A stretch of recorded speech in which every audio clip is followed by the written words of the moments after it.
2026. Jeep Cherokee First Look. The SUV is back and boxy. The first images of the next-generation Cherokee preview a totally revitalized Toyota RAV4 and Chevrolet Equinox competitor. Welcome back to the channel, SUV fans and off-road enthusiasts. Today we're diving into one of the most anticipated comebacks in the crossover world, the 2026 Jeep Cherokee. After a quiet exit in 2023, the Cherokee is back, bolder, boxier, and way more tech-forward. It's got a rugged new design that channels the legendary XJ-era DNA, a hybrid powertrain under the hood, and a larger footprint aimed squarely at bestsellers like the Toyota RAV4, Honda CR-V, and Chevrolet Equinox. But this isn't just a redesign, it's a complete rebirth. Jeep didn't just update the Cherokee, they reimagined it, from the platform up, and it could shake up the compact to midsize SUV segment. Stick around as we break down the design, the new hybrid direction, the possible plug-in and EV variants, and what this SUV's return really means for Jeep in the market. When the Cherokee left Jeep's lineup at the end of 2023, it left a hole, far larger than, well, a Cherokee itself between the smaller Compass and the midsize Grand Cherokee. The Cherokee, you see, competes in one of the hottest vehicle segments today against big-time sellers like the Toyota RAV4, Honda CR-V, Chevrolet Equinox, Hyundai Tucson. You get the idea. So it was strange when the last-generation Cherokee was discontinued without an immediate replacement. After leaving untold sales on the table for 2 years, Jeep's Cherokee is back. Jeep has released the first images of the new SUV ahead of its full reveal and arrival later this year. Fans of classic Cherokees might look fondly on the new model, which returns to a boxier, more Jeep-like visage than its smoother-snooted predecessor. To drive the point home, Jeep even published an image with the XJ series versions of the compact Cherokee sold from the 1980s through the early 2000s, bracketing the new model below. The 26 Cherokee's front end is flatter and has squared-off headlights evocative of those sealed beam units on the original XJs, and the roofline is more upright and angular than before. The Cherokee goes hybrid. Jeep's announcement of the new Cherokee includes some tantalizing hints of what might sit beneath the SUV's flatter, longer hood. Per the automaker, reimagined from the ground up, the next-generation Jeep Cherokee will redefine North America's most popular vehicle segment, bringing mid-size SUV customers a new, efficient, and powerful hybrid propulsion option from Jeep. So there will be a hybrid. It's not clear from that whether the Cherokee will only be offered as a hybrid, though, because later in the same press release, Jeep makes this somewhat confusing reference. From industry-leading ICE vehicles to plug-in hybrid leadership to all-electric offerings, the new Jeep Cherokee joins the mission to empower customers with the freedom to adventure their way with unmatched Jeep capability and innovation. Is that line referring to Jeep overall? The Jeep brand, of course, offers both internal combustion engine options as well as plug-in hybrids. The brand's 4xe technology is offered on the Grand Cherokee, Wrangler, and Gladiator pickup. Or is this a tease that the 2026 Cherokee will, as we expect, offer an entry-level gas engine, say the turbocharged 2.0-liter four-cylinder that powers the Compass, along with a 4xe plug-in hybrid variant, or even an EV option? Perhaps, but Jeep isn't releasing any further information until closer to the Cherokee's launch. It'll be larger, too. Jeep has a history of referring to the Cherokee as a midsize SUV, but based on generally accepted marketing classifications, it's really a compact, again, same as the Honda CR-V, Toyota RAV4, and others, none of which are particularly compact these days. The larger Grand Cherokee fits in the midsize category, while the larger still Wagoneer and Grand Wagoneer are full-size three-row beasts. That said, the new Cherokee is likely going to inflate, adopting a larger footprint closer to the Grand Cherokees than the smaller Compasses. A big reason for this is the platform. This new Cherokee is expected to utilize parent company Stellantis's new STLA large architecture, which is capable of supporting ICE, hybrid, and all-electric powertrains. This same STLA iteration appears in the Jeep Wagoneer SEV. This new platform should stretch the Cherokee's wheelbase decently beyond the old Cherokees, opening up cabin space and pushing the wheels farther toward the corners, as you can see in these photos. Speaking of the cabin, it's likely the new Cherokee will adopt the latest version of Uconnect infotainment, possibly even offering a third dashboard display in front of the front seat passenger on high-end models, just as the Wagoneer S does. We'll find out more as the 2026 Jeep Cherokee approaches its official debut later this year, including where the new SUV will be built. The last one was assembled in Illinois, a key consideration in these tariff-tossed times. The good news? Jeep is promising an affordable price squarely between the recently more affordable Compass and the Grand Cherokee, or around $30,000 by our estimation. So there you have it. The 2026 Jeep Cherokee is back and better than ever. It's boxier, bigger, smarter, and finally aligned with what modern SUV buyers actually want: efficiency, space, capability, and tech, all without losing that classic Jeep toughness and trail-rated soul. From the squared-off front end to the new hybrid powertrain and roomier, more tech-forward interior, this Cherokee feels like the bold step forward the nameplate deserved years ago. Whether you're a longtime Jeep fan or someone just looking for a more adventurous daily driver, this could be one of the most exciting compact SUVs in years. But now, it's your turn to weigh in. Is this the Cherokee you've been waiting for? Would you go for the hybrid model, or are you holding out for an all-electric Cherokee down the road? And how do you think it stacks up against big rivals like the Toyota RAV4, Honda CR-V, and Ford Escape? Let us know your thoughts down in the comments. We read and reply to as many as we can.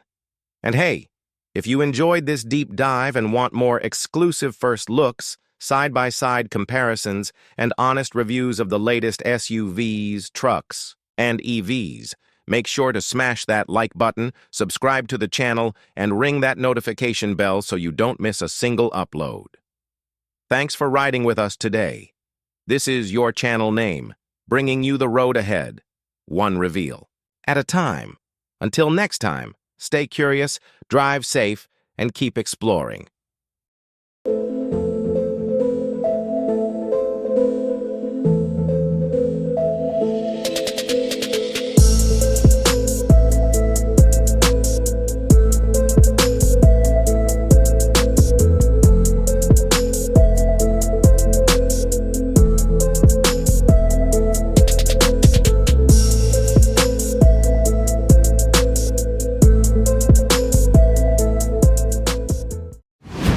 What's up, car enthusiasts, and welcome back to the channel.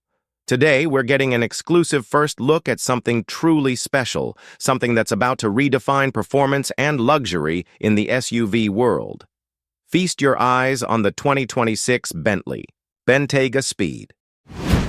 Now, for a long time, the Bentayga Speed was synonymous with its magnificent W12 engine, a true titan, delivering 626 horsepower and a monumental 664 lb-ft of torque. We've tested it and it was blistering, 0 to 60 bmep in just 3.1 seconds and a quarter-mile sprint in a blistering 11.5 seconds at over 120 mm. It was, without a doubt, the ultimate blend of performance and plushness. But, as many of you know, Bentley made the bold decision to pull the plug on the W12. And with that, many wondered if the mightiest Bentayga would lose a bit of its bite, a piece of its soul, as it lost 4 cylinders. Well, I'm here to tell you, the Speed name is not just back, it's coming in hotter than ever. Prepare yourselves for the 2026 Bentley Bentayga Speed, now packing a seriously revamped 4.0-liter twin-turbo V8 engine. And listen to these numbers. A staggering 641 horsepower and 627 lb-ft of torque. Let that sink in for a moment. That's a massive jump. 99 more horses, and 96 extra lb-ft of torque compared to the standard V8S. And get this, it actually surpasses the output of the old W12. Yes, you heard that right. This 2026 model is officially the most powerful Bentayga ever to wear the winged Bentley badge. Fewer cylinders, but way more power. That's a testament to modern engineering, wouldn't you agree? But power isn't the only thing getting a boost. Here, Bentley has given the 2026 Bentayga Speed a comprehensive round of upgrades. You'll notice the fresh, newly designed wheels. A first for Bentley, these are massive 23 inchers. And peeking out from behind them, you can specify these incredible, huge carbon ceramic brakes designed to rein in all that fury. We're talking serious stopping power for a serious SUV. With its return, the 2026 Bentayga Speed officially takes its rightful place as the flagship of the entire Bentayga lineup. Below it, the rest of the Bentayga range continues to offer the potent 542 HP, 568 lb-ft twin-turbo V8, as well as the efficient yet respectable 3.0-liter V6 plug-in hybrid, which still delivers 456 horsepower and 516 lb-ft of torque. So, there's a Bentayga for every taste. But if you want the absolute ultimate, this is it. Now let's talk acceleration.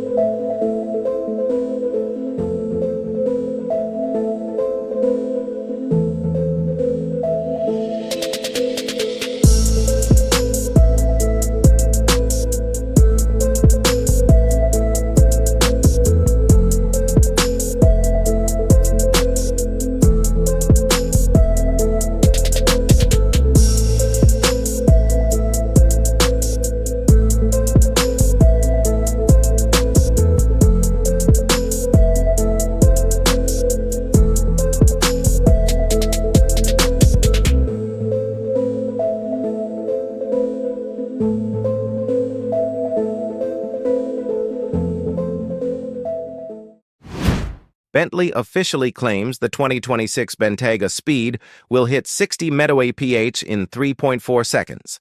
But, based on their past track record, we're calling that conservative, and frankly, a bit of an understatement. They quoted 3.9 seconds for the old W12, and we clocked it at a blistering 3.1 seconds. So with this new V8's numbers, we're fully expecting the new speed to rip from 0 to 60 mph in the mind-bending 2.8 to 3.0 second range. Think about that for a second.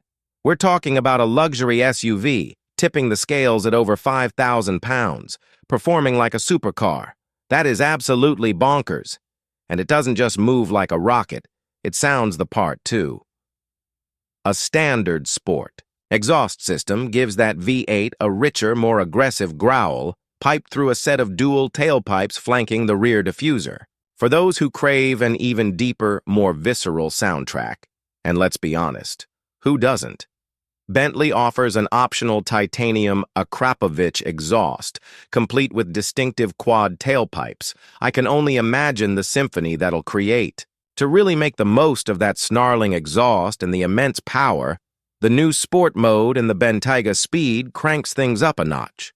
This isn't just a button that makes the engine louder, it genuinely stiffens the suspension by 15%, compared to the more comfortable Comfort and Bentley modes.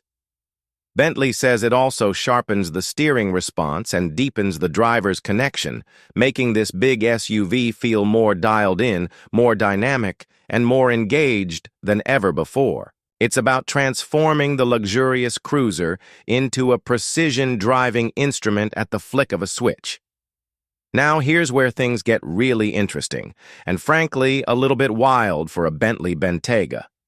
Drifting. Yes, you heard me right.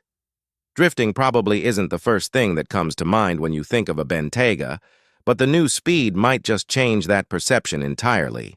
According to Bentley, if you toggle the electronic stability control, ESC, to dynamic and engage sport mode, this big brute will actually let loose with exhilarating drift angles and genuine power-on oversteer. This is aided by sophisticated torque vectoring, which sharpens turn-in and puts down more grunt on corner exits, significantly dialing up the agility. We will absolutely have to see this in action, for science, of course, when we get behind the wheel soon. The idea of a luxury SUV weighing over 2.5 tons gracefully, or perhaps not so gracefully but certainly powerfully, sliding around a corner is utterly fascinating. I'm incredibly excited to put that claim to the test. Rounding out the significant mechanical upgrades, the 2026 Bentayga Speed now features four-wheel steering. This is a welcome addition that dramatically tightens up low-speed maneuvering and significantly shrinks the turning circle. For an SUV of this size, that's a game changer. It makes urban driving, parking, and navigating tight spaces feel far nimbler and less cumbersome. It's one of those subtle engineering marvels that makes a huge difference in the real-world driving experience. Cosmetically, the 2026 Bentayga Speed keeps things subtle but incredibly classy, as you'd expect from Bentley. Sharp-eyed fans will instantly notice the dark tint inside the headlights and those beautifully smoked gray taillights, giving it a more aggressive, stealthy look. Of course, the speed chrome badges along the sides proudly announce you're in, the lineup's top dog. But what really stands out to me, and what adds a unique touch of flair, are the contrasting pinstripes wrapping the lower body. These can even be matched to the color of the carbon ceramic brakes, creating a truly coordinated and bespoke look. It's those little details that elevate a Bentley. Inside, the updates are, again, subtle but impactful. Speed emblems are tastefully embossed on the backrests, a constant reminder of the beast you're commanding. You can also customize the interior trim to match those exterior pinstripes, creating a beautiful splash of coordinated style throughout the cabin. And as always with Bentley, quilted leather wraps the cabin in unparalleled luxury, with generous coverage on the seats, door panels, and just about everywhere you look and touch. It's an environment of pure opulence and craftsmanship. So there you have it, the 2026 Bentley Bentayga Speed. It's more than just a refreshed model, it's a redefinition. Losing the W12 might have seemed like a step back to some, but with this revamped, more powerful V8, combined with cutting-edge features like four-wheel steering and even a drift mode, Bentley has truly elevated the Bentayga Speed to new heights. It's more powerful, arguably more dynamic, and still every bit as luxurious as you'd expect. What are your thoughts on the new Bentayga Speed? Are you excited about the V8's increased power, or do you miss the W12? And what about that drift mode? Do you think it's a gimmick or a genuinely exciting addition? Let me know in the comments below. If you enjoyed this first look, please hit that like button, subscribe to the channel for more exclusive automotive content, and ring the notification bell so you don't miss out on our next deep dive. Thanks for watching, and we'll see you in the next one. Enthusiasts, SUV adventurers, and fans of automotive comebacks.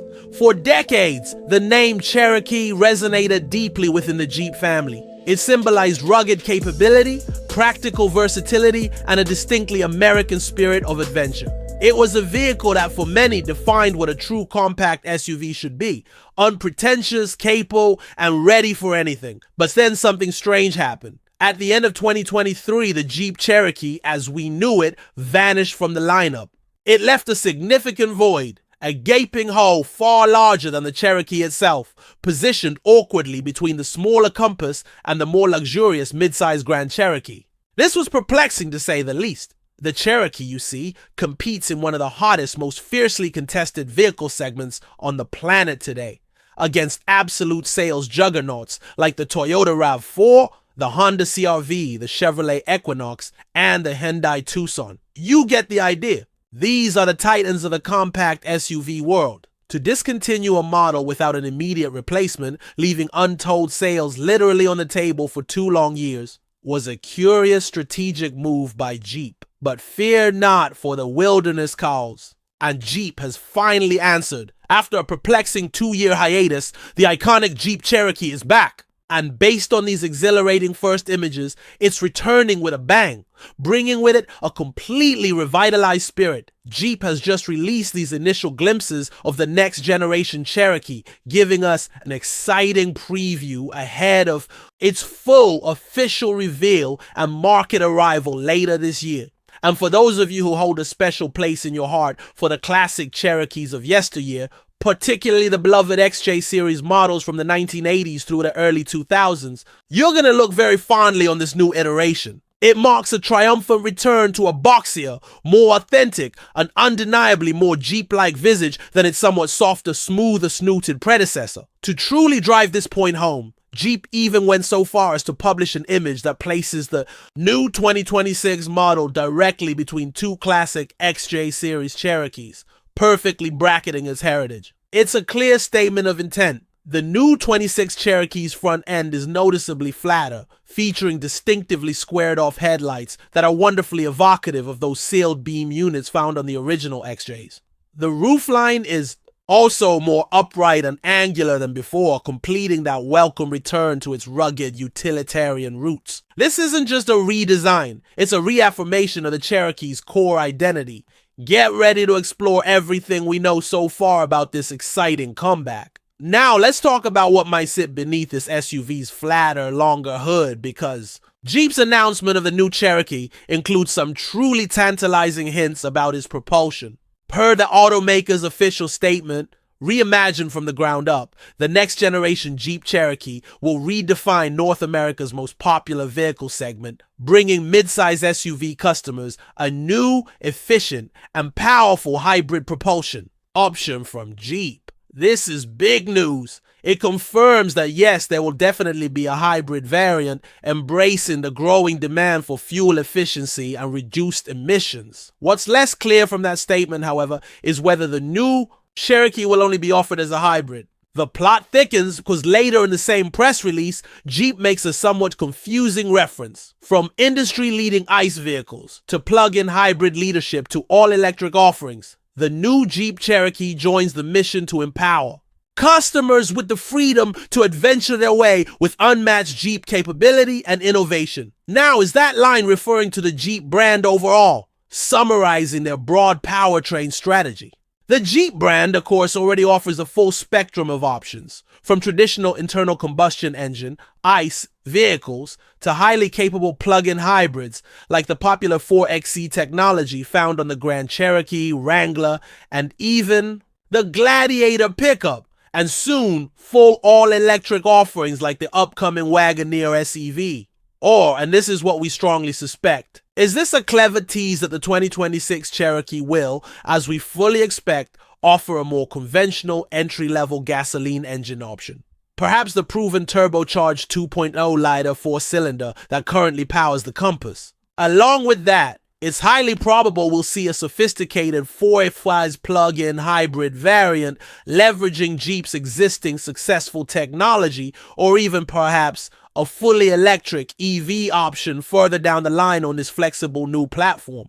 Jeep isn't releasing any further definitive information until closer to the Cherokee's official launch, keeping us all in suspense. But the inclusion of a powerful hybrid propulsion option certainly sets an exciting tone for its capabilities. Beyond its new look and intriguing powertrains, there's another significant change brewing for the Cherokee. It's gonna be larger too.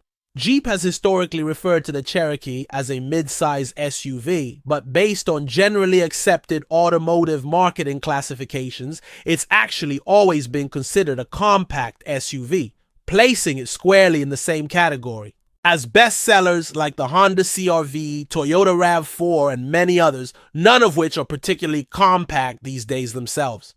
For reference, the larger Grand Cherokee truly fits the mid-size category, while the even larger Wagoneer and Grand Wagoneer are the full-size 3-row beasts of the Jeep lineup. That said, this new Cherokee is expected to experience a significant growth spurt. It's likely going to inflate its footprint, adopting dimensions much closer to the Grand Cherokees than the outgoing models or the smaller Compasses. A major reason for this strategic enlargement is the platform it will utilize. This new Cherokee is expected to ride on parent company Stellantis' brand new STLA Large architecture. This highly advanced modular platform is incredibly versatile, capable of supporting a full spectrum of powertrains, from traditional internal combustion engines, IC, to hybrid setups, and even full all-electric configurations. This same STLA large iteration, in fact, forms the foundation of the sleek new Jeep Wagoneer SUV, showcasing its capabilities. This new flexible platform should significantly stretch the Cherokee's wheelbase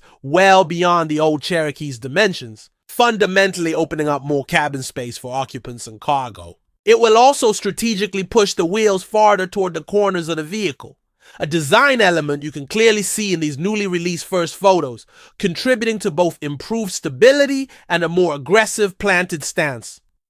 And speaking of the cabin, while no interior images have been released yet, it's highly likely that the new Cherokee will adopt the very latest version of Stellantis' acclaimed Uconnect infotainment system. This could potentially include an expansive central touchscreen and perhaps even offer a third dashboard display directly in front of the front seat passenger on high-end models, mirroring the cutting-edge setup found in vehicles like the Wagoneer S. This would represent a significant leap forward in interior technology and luxury for the Cherokee nameplate. We'll undoubtedly find out more concrete details as the 2026 Jeep Cherokee approaches its official global debut later this year. This will include crucial information like where the new SUV will be built. The last generation was assembled in Illinois, a key consideration in these rapidly evolving tariff-tossed times. But the good news, and a welcome promise from Jeep, is that they are aiming for an affordable price point, squarely slotting it between the recently more affordable Compass and the larger Grand Cherokee. By our estimation, this could place its starting price somewhere around the appealing $30,000 mark, making it a very compelling option in its competitive segment. The return of the Cherokee isn't just about filling a gap. It's about reasserting Jeep's dominance in a crucial market with a fresh, capable, and exciting new model. The 2026 Jeep Cherokee is making a powerful statement with its return. It's shedding the smoother lines of its predecessor and embracing a more authentic, boxier, and undeniably Jeep-like visage, drawing clear inspiration from the beloved XJ era. This isn't just a styling choice. It's a declaration that the Cherokee is reasserting its rugged identity in a segment increasingly dominated by soft rotors. With hints of powerful hybrid propulsion, the adaptable STLA large platform promising a larger footprint and more interior space, and the latest Uconnect infotainment, the new Cherokee promises to be a totally revitalized contender. It's poised to challenge the likes of the Toyota RAV4 and Chevrolet Equinox head-on, not just as a competitor, but as a vehicle that truly embodies the spirit of freedom and adventure that only a Jeep can offer. It's about bringing unmatched Jeep capability and innovation to a segment craving authenticity. What are your initial thoughts on the 2026 Jeep Cherokee's bold new look and its promised capabilities? Are you excited for its return to a boxier, more traditional Jeep aesthetic? And what powertrain option are you most looking forward to seeing? We'd love to hear all your opinions in the comment section below. If you've been thrilled by this first look at the revived Jeep Cherokee, please give this video a big thumbs up. Don't forget to subscribe to our channel for more exclusive first looks, in-depth reviews, and all the latest news from the automotive world. And importantly, be sure to hit that notification bell so you don't miss our next adventure. Thanks for watching, and we'll see you on the next trail. In a world where cars have transcended their role as mere transportation, some vehicles have become rolling fortresses, symbols of luxury, wealth, and untouchable security. These aren't just any cars. These are armored legends, chosen by the world's wealthiest government elites, and even shadowy figures with something to protect. Bulletproof, bomb-proof, indestructible. Crafted not only to survive, but to dominate any threat, these vehicles are the epitome of luxury engineering, designed for the ultimate peace of mind. From high-end SUVs that double as fortresses to armored tanks built for the most extreme environments, these machines are as much about power as they are about prestige. Buckle up as we dive into the hidden world of the most extraordinary armored vehicles, the ones you won't believe exist, and the ones that redefine what it means to be truly unstoppable. Rezvani Vengeance. Meet the Rezvani Vengeance, an insane blend of military toughness and luxury SUV style. Designed by a video game vehicle artist, it looks like it drove straight out of a sci-fi movie. Based on the Cadillac Escalade, it's completely transformed with custom bodywork, 35-inch off-road tires, and an ultra-aggressive design. Under the hood, you'll find a 6.2L V8 engine with up to 420 horsepower, giving it serious muscle both on and off-road. But where the Vengeance truly dominates is in security. The optional military package turns this SUV into a rolling fortress.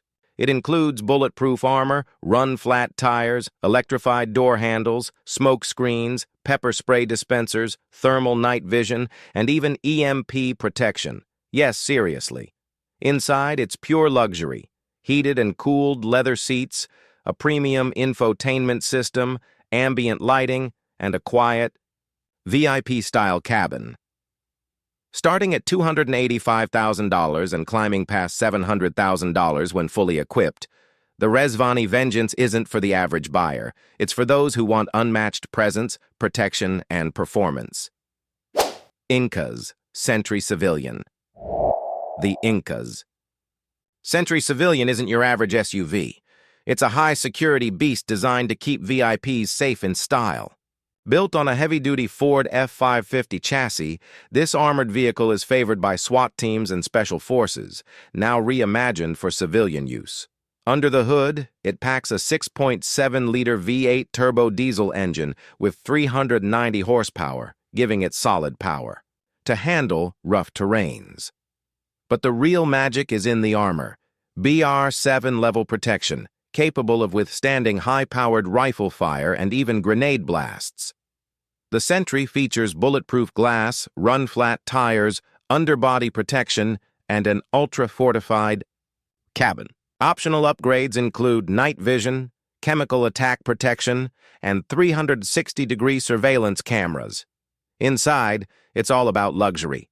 Plush leather seating, climate control, massaging captain chairs, and a massive entertainment screen divider. Between the front and rear, it fits 4 to 6 passengers in complete comfort and security.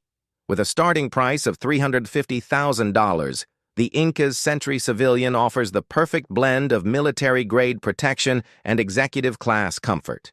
Whether you're a celebrity, executive, or high-risk individual, this SUV ensures you're untouchable.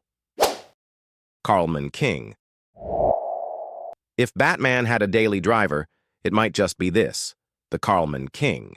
With its stealth fighter-inspired design and unmatched luxury, this SUV is unlike anything else on the road. Built on a Ford F-550 chassis, it weighs over 6 tons and is powered by a 6.8-liter V10 engine, delivering 367 horsepower. It's not about speed. It's about presence, power, and pure opulence. The Coleman King is armored, offering bulletproof protection. But it doesn't stop there. Step inside and you'll find a private jet-like interior with exotic materials. Custom LED lighting, a big screen TV, a coffee maker, electric tables, and even a built-in bar and refrigerator. Tech lovers will enjoy full Wi-Fi connectivity, satellite TV, PlayStation integration, and touchscreen controls for everything inside. Only 9 units were made in Italy, with a few more planned in the US, making this SUV ultra-rare. And the price? It starts at $185 million, making it the most expensive SUV in the world. The Coleman King isn't just a vehicle, it's a rolling fortress of extravagance, built for royalty, billionaires, and those who demand absolute exclusivity. Ramsmobile RX-2. Meet the Ramsmobile RMX-2. Part luxury SUV, part sci-fi war machine. This isn't just a vehicle. It's a bold statement of power, protection, and cutting-edge tech. Built with a carbon fiber monocoque chassis and Teflon-coated bodywork, the RMX-2 shrugs off mud, bullets, and even explosions. It features laser-guided air suspension with 12 inches of travel and an optional deployable track system that kicks in when tires lose grip. Yes, it literally transforms on the move. Under the hood, you get choices. from a 6.2L LT5 Corvette ZR1 engine, a Duramax diesel, or even a fully electric version. And it's fast, 0 to 100 km/h in just 3.3 seconds, despite its massive size. Inside, it's a futuristic lounge, suicide doors, panoramic digital displays, luxury leather seating, and intense red ambient lighting.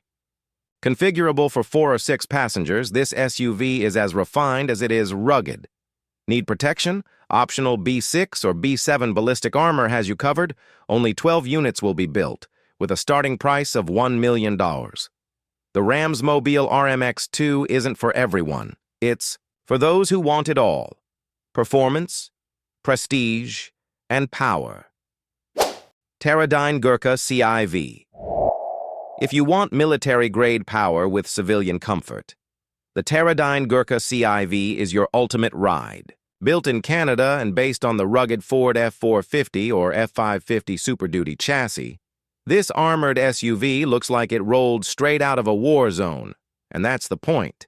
Its double-walled, high-density steel body and ballistic glass provide B7 level protection, capable of withstanding rifle fire, blasts, and more. Need to escape danger? Roof hatches serve as emergency exits. Under the hood, the Gurkha packs a 6.7L V8 turbo diesel engine producing 330 horsepower and a whopping 894 Nm of torque, enough to move its 6-ton bulk with authority. Inside, it's not just tough, it's refined. Luxury leather, tech-loaded interiors, and customizable seating for up to 6 passengers make it surprisingly comfortable. Optional features include night vision, surveillance systems, and chemical attack protection. Starting at around $272,000. The Teradyne Gurkha CIV isn't for average drivers. It's built for VIPs, dignitaries, and those who demand unmatched security without compromising on style or performance. This is what happens when military engineering meets luxury ambition. Highland Systems Phantom MPV. This is the Highland Systems Phantom MPV, a next-gen armored vehicle that looks like it belongs in a sci-fi movie, but it's real and it's redefining battlefield mobility.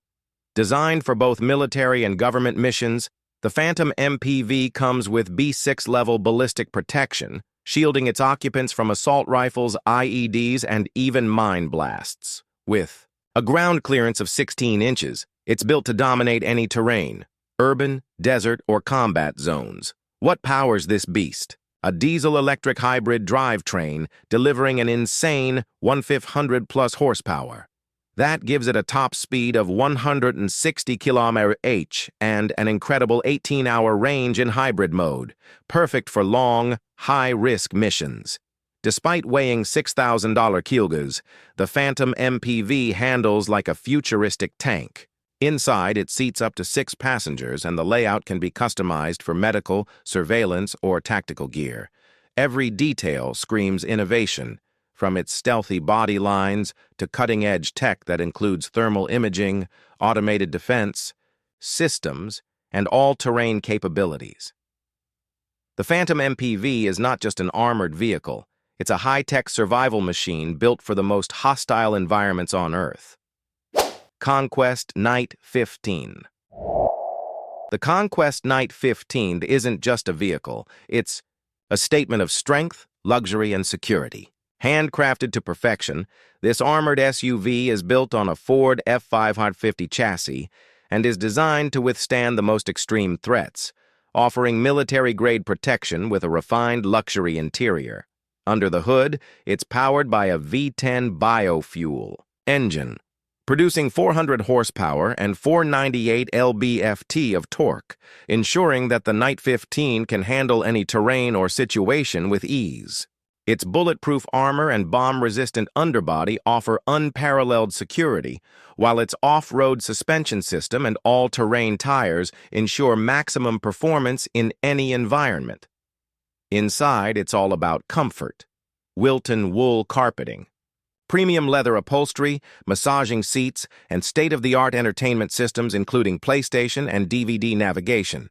With customizable options like night vision, oxygen survival kits, and even an under-vehicle magnetic attachment detection system, the Knight 15 is ready for anything. Only 100 units of the Conquest Knight 15 will ever be built, making it one of the most exclusive vehicles in the world. The price tag? Expect to pay upwards of $600,000 for the privilege of owning this rolling fortress. Rezvani Tank X. The Rezvani Tank X is the ultimate fusion of extreme power and unparalleled protection.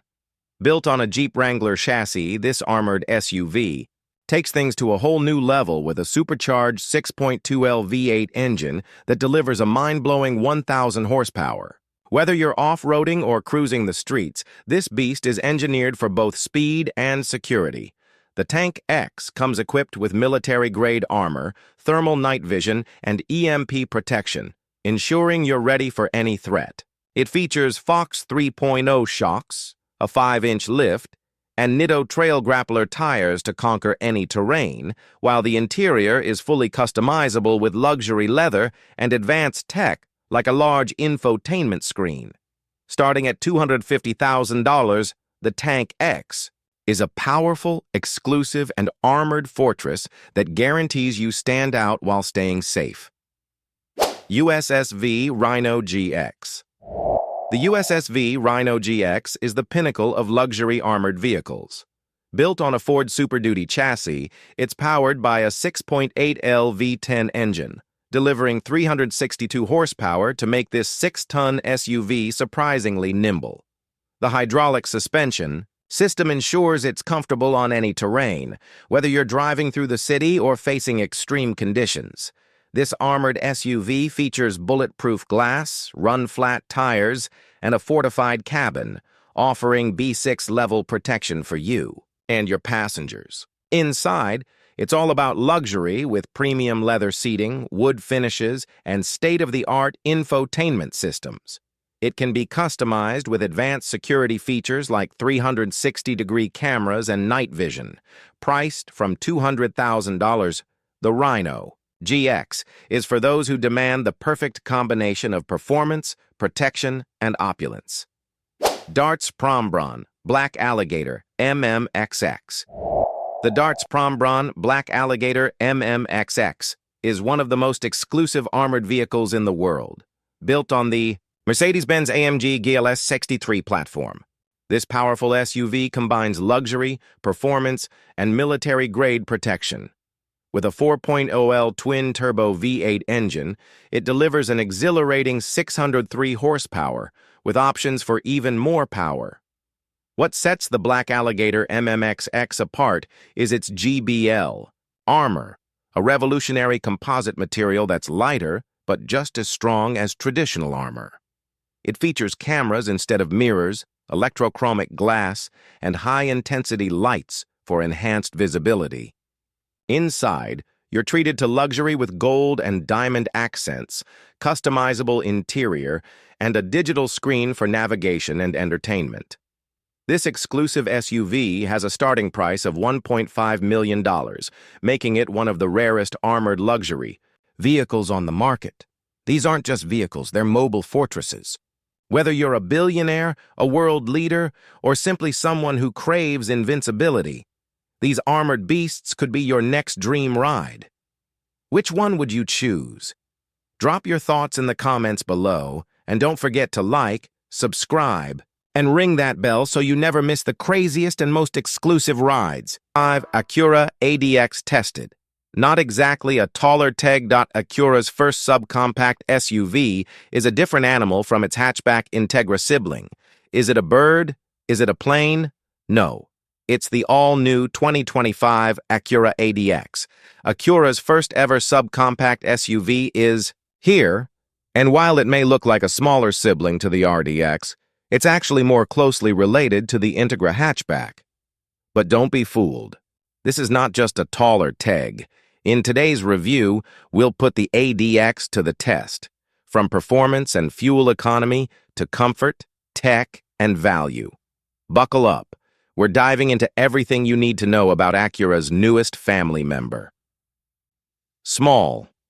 SUVs are replacing small cars as the entry point for more and more automotive brands, but the differences between them can extend beyond their form factors. At Acura, the Integra, currently $34,195 to $39,195, not counting the $50K plus Type S, has served as the brand's entry point. But now it's joined by the ADX, a new subcompact SUV, whose three-level lineup runs from $36,350 to $45,350. Just as the Integra shares its platform with the Honda Civic, the ADX is related to the Honda HR-V. The ADX rides on the same 104.5-inch wheelbase as the HR-V, but gets its own suit of sheet metal, sharing no body panels with its Honda sibling. It's also some 6 inches longer, putting it within spitting distance, 1.6 inches, of Acura's larger RDX. All ADX models can be had with front or all-wheel drive. Our test car, a top-spec A-spec Advance model, had the latter. And all are powered by a turbocharged 1.5-liter four-cylinder paired with a CVT. This is the same engine you'll find in the Integra, and while the ADX's 190 horsepower and 179 pound-feet of torque are a bit less than the Integra's 200 horses and 192 pound-feet, the output substantially betters the HR-V's 158 HP 2.0-liter 4. Look outside the Honda family, though, and 190 horses looks less impressive. The Audi Q3 musters 228 horsepower, the BMW X1 xDrive 28i proffers 241, the Volvo XC40 manages 247, the Lexus NX 350 corrals 275, and the X1 M35i boasts 312 horsepower. Lo and behold, the little Acura trails every one of those competitors in the sprint to 60 mph. Its 8.7-second time may be better than the glacial 9.4 seconds we measured with the all-wheel drive HR-V, but it's well in arrears of the Acura's premium brand rivals. Even the slowest of that aforementioned group, the Q3, buries the ADX with a 7.4-second time, and it's probably best not to talk about the X1 M35i and its 4.7-second blitz. The ADX also trails well behind its sedan sibling, which, in our testing, of an automatic-equipped model scooted to 60 mph in 7.1 seconds. The ADX had the off-the-line traction benefit of all-wheel drive, but it carries 457 pounds more mass than the Integra. Therein, we surmise, lies the issue. The ADX's modest 179 pound-feet of torque is available at a low 1700 RPM, so calls for a bit more speed don't necessarily send the tack needle soaring. But when the 1.5-liter is giving its all, the ADX's slow climb up to speed is accompanied by a nasal honk of an engine note. And whether the engine is in the standard drive mode or, with a slightly different pitch, in sport, it's vocal. We measured 78 decibels under wide-open throttle, significantly louder than the 74 decibels for the XC40 or the NX 350. If power is wanting, fuel economy is more in line with segment norms, although here again it's well short of the Integra's numbers. The all-wheel drive ADX carries EPA estimates of 25 mpg city and 30 on the highway. Front-wheel drive bumps those up by 1 mpg. Those numbers exceed the Audis or the Lexuses and are similar to the Volvos. The BMWs do a bit better on the highway. In our own 75 mph highway testing, the ADX returned 29 mph. The ADX's all-wheel drive system does not shuffle torque across the rear axle, as in the RDX and MDX, nor can adaptive dampers be had, as in the Integra. Despite lacking that sophisticated gear, the ADX corners eagerly, guided by quick steering, 2.4 turns lock-to-lock, with spot-on weighting. This car also erases bumps and traverses bad pavement with minimal fuss. No, it's not a funster in the manner of the low-slung, canyon-slaying Integra Type S. Note the modest 0.82 G of skid pad grip from the A-spec specific 235/45R19 tires. But for a compact crossover, the ADX's ride and handling should please its audience. Some small degree of customization is possible via the ADX's drive modes, which alter engine response, steering effort, engine sound, and the cluster appearance. And the Advance adds an individual setting to mix and match. Inside, the ADX has a clear Acura family resemblance. Our A-Spec Advance test car was decked out in a lively red and black color scheme, an interesting off-white, orchid, and blue. Two-tone combo is also available, as is a more boring all-black. The cabin features a nice mix of materials, plentiful storage, and gimmick-free physical controls. The infotainment screen isn't the biggest out there, but wireless Android Auto and Apple CarPlay are on hand. Seating comfort is fine for those. Up front, less so for those in back. The issue isn't headroom or legroom, both are adequate if not generous. It's a low seat cushion. The cargo hold is par for the course in this class. It's 23 cubic feet behind the rear seats, 24 in lesser trims, places it neatly between the measurements for the BMW X1 M35i and the Volvo XC40, same for the 54 cubic feet, or 55 in the base and mid-tier versions, with the rear seat backs folded. We'll grant that subcompact SUV form factor gives the ADX more interior room than the Integra, and its available all-wheel drive, a $2,000 option on all trim levels, is something the Integra does not offer. But there are clear trade-offs in performance and fuel economy. We're glad that, for now at least, the ADX isn't the only choice at the affordable end of the Acura spectrum. So is the 2025 Acura ADX just a taller Integra? Not quite. It's more spacious, offers AWD, and has a distinct SUV personality, but it also sacrifices speed, sound refinement, and fuel efficiency compared to its sportier sibling. As a subcompact luxury SUV, it's not a class leader in performance, but it could be a compelling option for buyers who want Acura looks and tech in a small SUV footprint. What do you think? Would you take the ADX over a Q3 XC40 or even the Integra? Drop your thoughts in the comments. Don't forget to like, subscribe, and ring that notification bell for more honest reviews, test drives, and breakdowns of the hottest new cars.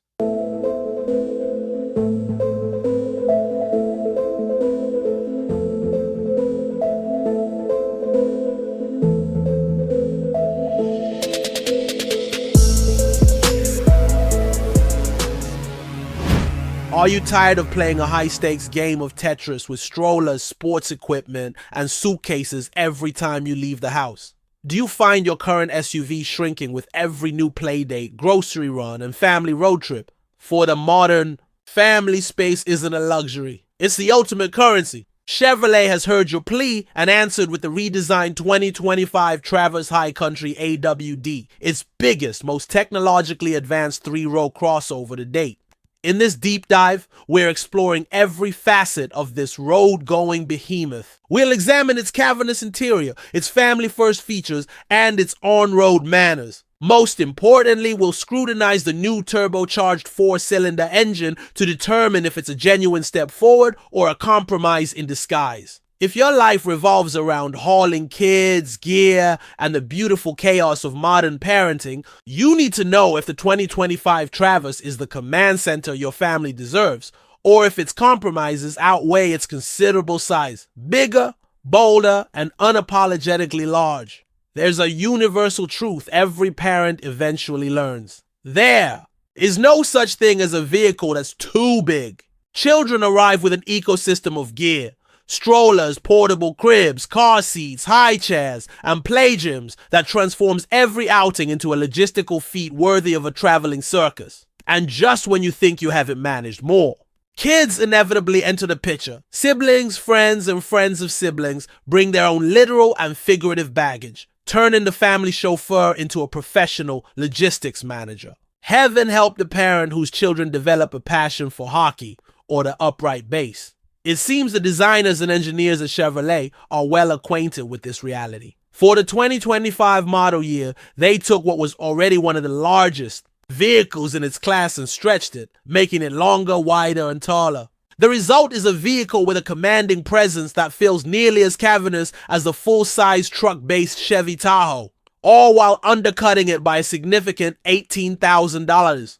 Of course, a Traverse is not a Tahoe, and the most significant distinction lies under the hood. While the Tahoe boasts robust V8 power, the 2025 Traverse has traded its dependable V6 for a new turbocharged 4-cylinder. To see how this trade-off nets out, we put the top-tier Traverse High Country AWD through our rigorous testing regimen and enlisted families for real-world feedback. A tech-forward command center stepping into the 2025 Traverse High Country, which starts at a competitive 57-ounce, $295. The first impression is dominated by technology. The dashboard is a testament to our screen-centric world, featuring a massive, landscape-oriented 17.7-inch infotainment screen.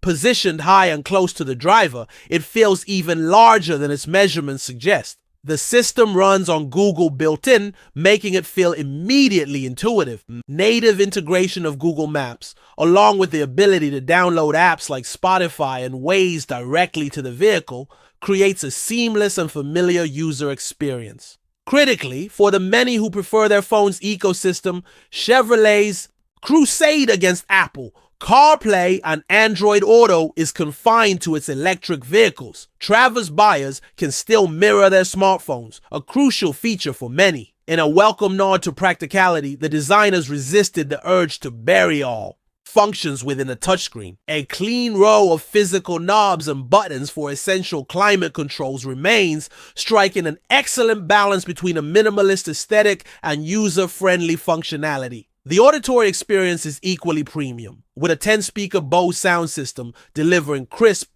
clear audio. This is further enhanced by an active noise cancellation system that effectively mitigates engine drone at cruising speeds. For long-haul journeys, the Traverse High Country offers GM's exceptional Super Cruise driver assistance system, allowing for hands-free driving on over 600,000 miles of mapped highways. This feature is a game-changer for parents, freeing up hands for a moment to open a snack, retrieve a dropped toy, or simply relax and enjoy the ride. Nearly every touch point is electrified. The heated steering wheel offers power tilt and telescoping.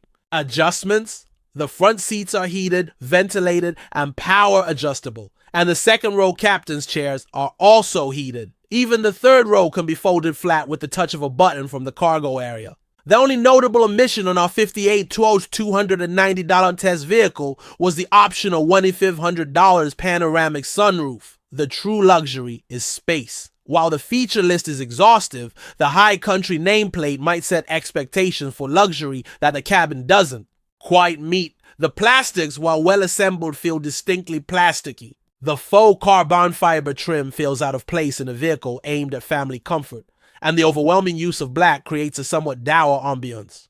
Opting for the available light gray interior would likely do wonders to brighten the space. The seats across all three rows are firm and somewhat flat. They prove comfortable for daily errands, but more substantial bolstering and sculpting would be welcome on long-distance road trips. However, what the Traverse lacks in opulent materials, it more than compensates for with sheer unadulterated space. The second row captain's chairs are positioned high, giving passengers a commanding view over the front seats. The tall, boxy roofline provides ample headroom, even for adults well over 6 feet tall. These passengers are well catered to, with dedicated climate controls, USB-C ports, and a 120-volt household outlet.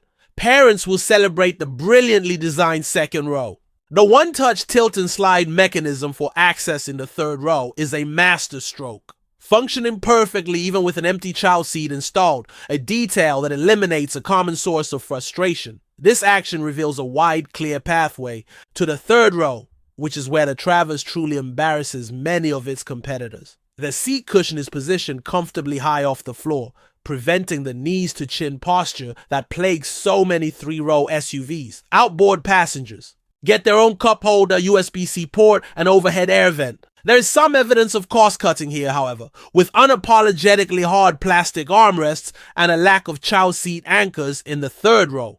Even with every seat occupied, the Traverse offers a generous 22.9 cubic feet of cargo space, nearly matching the Tahoe. A large underfloor storage bin adds even more practicality. Fold the second and third rows, and a cavernous 97.6 cubic feet of volume opens up, about 10 cubic feet more than rivals like the Ford Explorer and Jeep Grand Cherokee L. Only the Toyota Grand Highlander comes close to this level of utility. Going backward while going forward, the powertrain dilemma. Pop the hood and you'll find the new 2.5-liter turbocharged inline-4. On paper, it's a clear winner. With 328 horsepower and 326 lb-ft of torque, it is the most powerful standard engine in its segment. This represents an improvement of 18 horsepower and a substantial 60 lb-ft of torque over the previous generation's 3.6-liter V6. It even manages to nudge the combined fuel economy up by 1 mpg from 20 to 21. Unfortunately, this on-paper victory translates to a loss in both the subjective driving experience and objective performance. At the test track, our Traverse High Country ambled from 0 to 60 mph in 7.6 seconds. That's a significant 0.8 seconds slower than a 2019 Traverse RS AWD we previously tested. The new model is heavier by 279 pounds, and the 4-cylinder engine struggles to build boost off the line, resulting in sluggish initial acceleration. Hard acceleration. The engine groans with the enthusiasm of a teenager told to do chores, and the noise only gets louder as the revs climb. While the cabin is commendably quiet when cruising, any request for power, be it for merging, passing, or navigating stop-and-go traffic, is met with a noisy trip to the upper end of the tachometer. For the overstimulated, sleep-deprived parent, this added layer of grating noise is an unwelcome intrusion. On the bright side, the 8-speed automatic transmission is a smooth and responsive partner. In a baffling design choice, however, Chevrolet still requires the driver to manually press a button to switch between front and all-wheel drive. In an era of seamless automatic systems, this feels like a bizarre anachronism. How unexpectedly graceful giant. While no one will mistake the Traverse for a sports car, its handling dynamics are surprisingly adept. The steering is well weighted and direct, body control is commendable for such a large vehicle, and the brakes provide confident stopping power. The ride quality is excellent, soaking up most road imperfections with ease, even on the High Country's massive 22-inch wheels. One can't help but feel, however, that the ride could be even more sublime if Chevy offered its top trims with more sensible, smaller wheel options that allow for a thicker tire sidewall. The verdict: a champion of space for those who can forgive its flaws. The 2025 Chevrolet Traverse, starting at $42,195 for a base front-wheel drive model, accomplishes its primary mission with flying colors. It offers a solution to the spatial challenges of modern family life with a class-dominating third row and cargo area. The High Country trim further elevates the experience with an extensive suite of comfort features and outstanding infotainment and driver assistance technology. Most buyers will likely not be deterred by a slightly slower 0-60 time. After all, sub-8 seconds is hardly slow for a vehicle of this size. The more significant issue is the constant, intrusive noise from the engine under load. If the Traverse could perform its duties with the quiet confidence its size suggests, it would be nearly perfect. So, is bigger really better? In the case of the 2025 Chevy Traverse High Country, the answer is a qualified yes. It delivers precisely what space-starved families crave: comfort, flexibility, and technology that genuinely simplifies the daily grind. If your highest priorities are a truly usable third row, cavernous cargo capacity, and a tech suite that keeps everyone safe and entertained, the Traverse demands a spot on your test drive list. However, if a refined, quiet, and powerful driving experience is paramount, the grumble from under the hood may be a deal breaker. Welcome back to the channel, gearheads and adventure seekers. Today we're diving into one of the most anticipated returns in the SUV world, the all-new 2026 Jeep Cherokee. And let me tell you, this isn't just a facelift or a refresh. This is a ground-up reboot of a legendary nameplate that once set the standard for what a compact SUV could be. Now, if you've been keeping tabs on Jeep's lineup over the last couple of years, you know the Cherokee has been MIA since 2023. That, gap left a huge void between the smaller Compass and the larger Grand Cherokee. And in the hyper-competitive world of compact crossovers, where giants like the Toyota RAV4, Honda CR-V, and Chevy Equinox dominate, that absence was more than noticeable. It was a missed opportunity, but the wait is finally over. The 2026 Cherokee is back, and it's coming in hot with a bold new look, a hybrid powertrain, and a larger, more spacious platform that signals Jeep's commitment to redefining what a modern SUV can be. And get this, it's boxy again.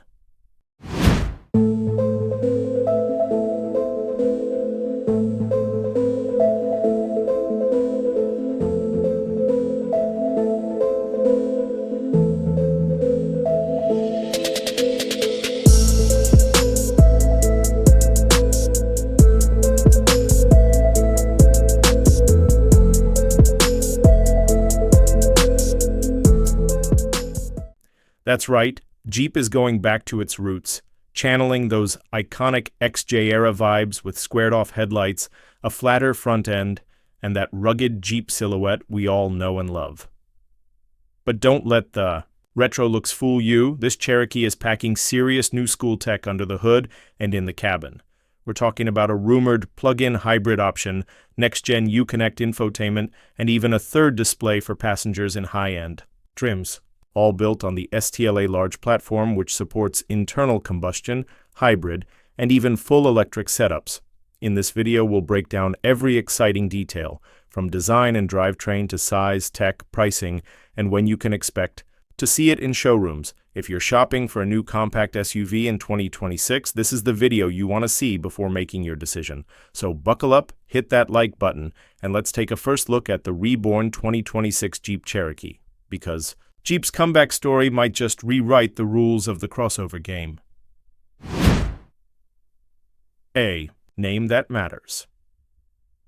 The Cherokee name has deep roots. Think off-road credibility, boxy utility, and no-nonsense ruggedness.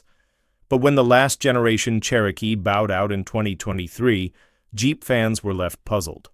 Where did the SUV go? Why leave? Such a hot segment unattended? Well, it turns out Jeep was working on something big and smart. The 2026 Jeep Cherokee isn't just back, it's been completely re-engineered. Gone is the sloped nose and soft styling. In its place, a flat, squared-off front end with signature Jeep toughness and heritage vibes. The headlights are now squared and more upright, echoing the XJ models of the 80s and 90s. Jeep is clearly leaning into the classic look while updating it for modern buyers. Big changes under the hood. Here's where things get interesting. Jeep has confirmed the 2026 Cherokee will go hybrid with more efficient, powerful options. We don't know the exact specs yet, but the hybrid promise is clear. Whether it's a plug-in hybrid 4xe like the Wrangler and Grand Cherokee or something entirely new, it's coming. We also expect the turbocharged 2.0-liter four-cylinder engine to make an appearance as a base gas-powered offering, and because it rides on Stellantis's STLA large platform, that opens the door for full electrification. Down the line, imagine a future all-electric Cherokee with serious range and off-road chops. A bigger, smarter Cherokee. The new Cherokee isn't just getting a facelift, it's upsizing. Expect it to grow closer to Grand Cherokee territory in terms of footprint, making it roomier and more comfortable inside. That's a smart move, as today's compact SUVs are anything but compact anymore. Built on the STLA large architecture, the 2026 Cherokee should offer better proportions, a longer wheelbase, and way more cabin space. That means more room for passengers, cargo, and tech without losing its trail-ready soul. Think urban versatility meets off-road readiness. Interior, tech, and Jeep DNA. Jeep hasn't shown us the full interior yet, but we can guess based on the tech in the Wagoneer SEV. Expect the latest Uconnect infotainment system, a large central screen digital instrument cluster, and maybe even a third screen for the front passenger on higher trims. Materials are expected to be upgraded too, with more soft-touch surfaces, contrast stitching, and available premium touches. All of this while maintaining Jeep's go-anywhere feel with selectable drive modes and possibly even a Trailhawk trim with legit off-road hardware. Retro style meets modern boldness. The new Cherokee's styling is a return to form, clean, squared. Lines, upright roof, and unmistakable Jeep attitude. Compared to its swoopier predecessor, the 2026 model is all muscle and utility. Jeep even dropped teaser images showing the old XJ Cherokees flanking the new one, clearly signaling its roots. Boxy is back, and this time it's paired with sleek LED lighting, wider stance, and more confidence than ever. It's the kind of design that could win back Jeep loyalists while attracting new buyers fed up with bland crossovers. What's the price and when's it coming? Jeep hasn't confirmed pricing yet, but they hinted it'll slot between the Compass and Grand Cherokee, which puts the starting price near $30,000. That's right in line with key rivals, but with the added advantage of hybrid tech and unmistakable Jeep DNA. Production details are still under wraps, but we're expecting an official debut later this year, followed by availability shortly after. If you're in the market for a practical, stylish, and potentially electrified SUV with real off-road heritage, this might be the one to watch.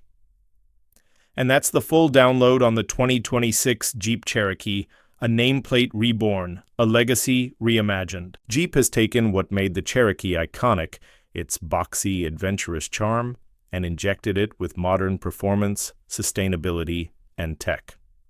It's no longer just an option in the crowded SUV market. It might be one of the most complete packages we've seen in years. Let's recap what we've just covered. A return to rugged, squared-off styling that pays homage to the original XJ. A larger footprint and roomier interior thanks to the new STLA large platform. A commitment to electrification with a hybrid confirmed and whispers of an EV in the pipeline. Improved on-road performance, trail capability, and top-shelf tech features that rival luxury brands. This is more than just a family hauler, it's a daily driver with a wild side, ready for school runs, camping trips, or even mild off-roading, all while keeping fuel costs in check with hybrid efficiency. But here's the big question. Is it enough? Can the Cherokee finally knock the Toyota RAV4 off its throne? Will it outshine the tech-heavy Hyundai Tucson or match the reliability of the Honda CR-V? And what about you? Would you be interested in a hybrid Cherokee, or are you holding out for a fully electric version? Does this redesign live up to the Cherokee name, or were you expecting more? Jump down to the comments and tell us what you think. We want to hear from the off-roaders, the commuters, the parents, the Jeep loyalists, everyone. And hey, if this video gave you any value at all, do us a favor. Smash that like button, subscribe if you haven't already, and hit that bell so you're first to know when we drop our in-depth reviews, side-by-side comparisons, and breaking auto news. We've got a lot more coming, everything from the next-gen EV SUVs to wild custom builds and classic 4x4 throwbacks. So don't miss out. This is your channel name, where we bring the road to you, one reveal at a time. Thanks for watching, and as always, stay curious, stay passionate, and keep driving forward.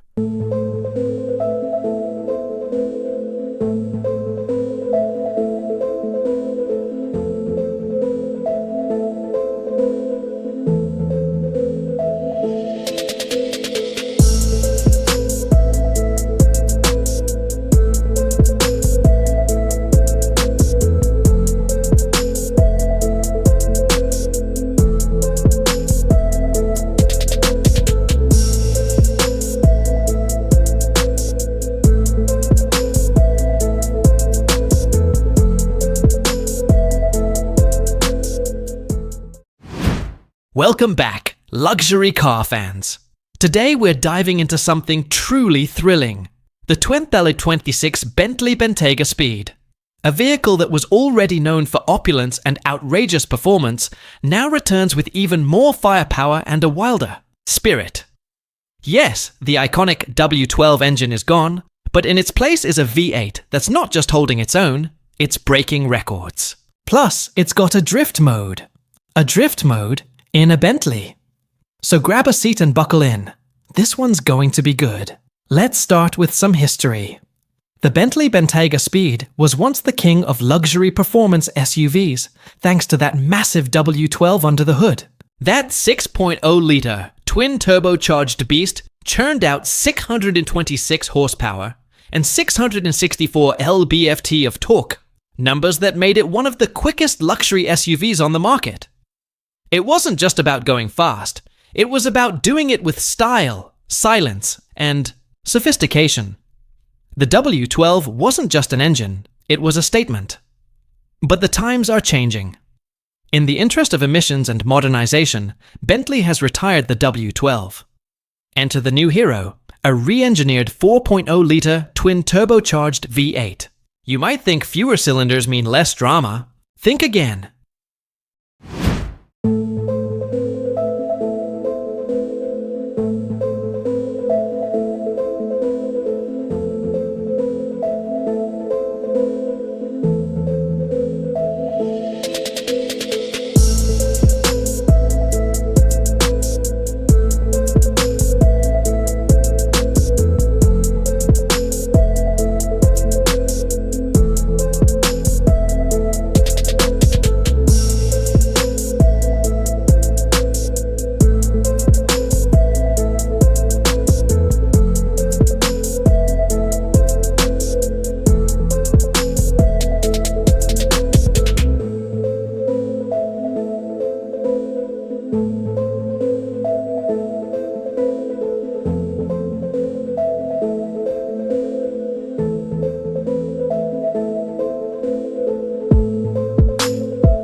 This V8 pumps out a staggering 641 horsepower and 627 lb-ft of torque, a 15 horsepower boost over the W12, and nearly 100 more than the V8 S model.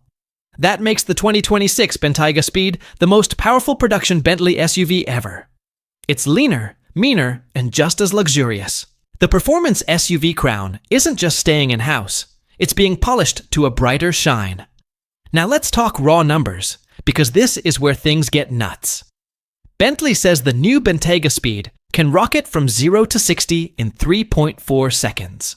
That's quick by any standard. But here's the thing. The old W12 was quoted at 3.9 seconds, and in real-world testing, it actually clocked in at 3.1 seconds. So what's the true capability of this new V8 beast? Based on the upgrades and increased output, it's not a stretch to believe the 2026 Speed could break the 3-second barrier.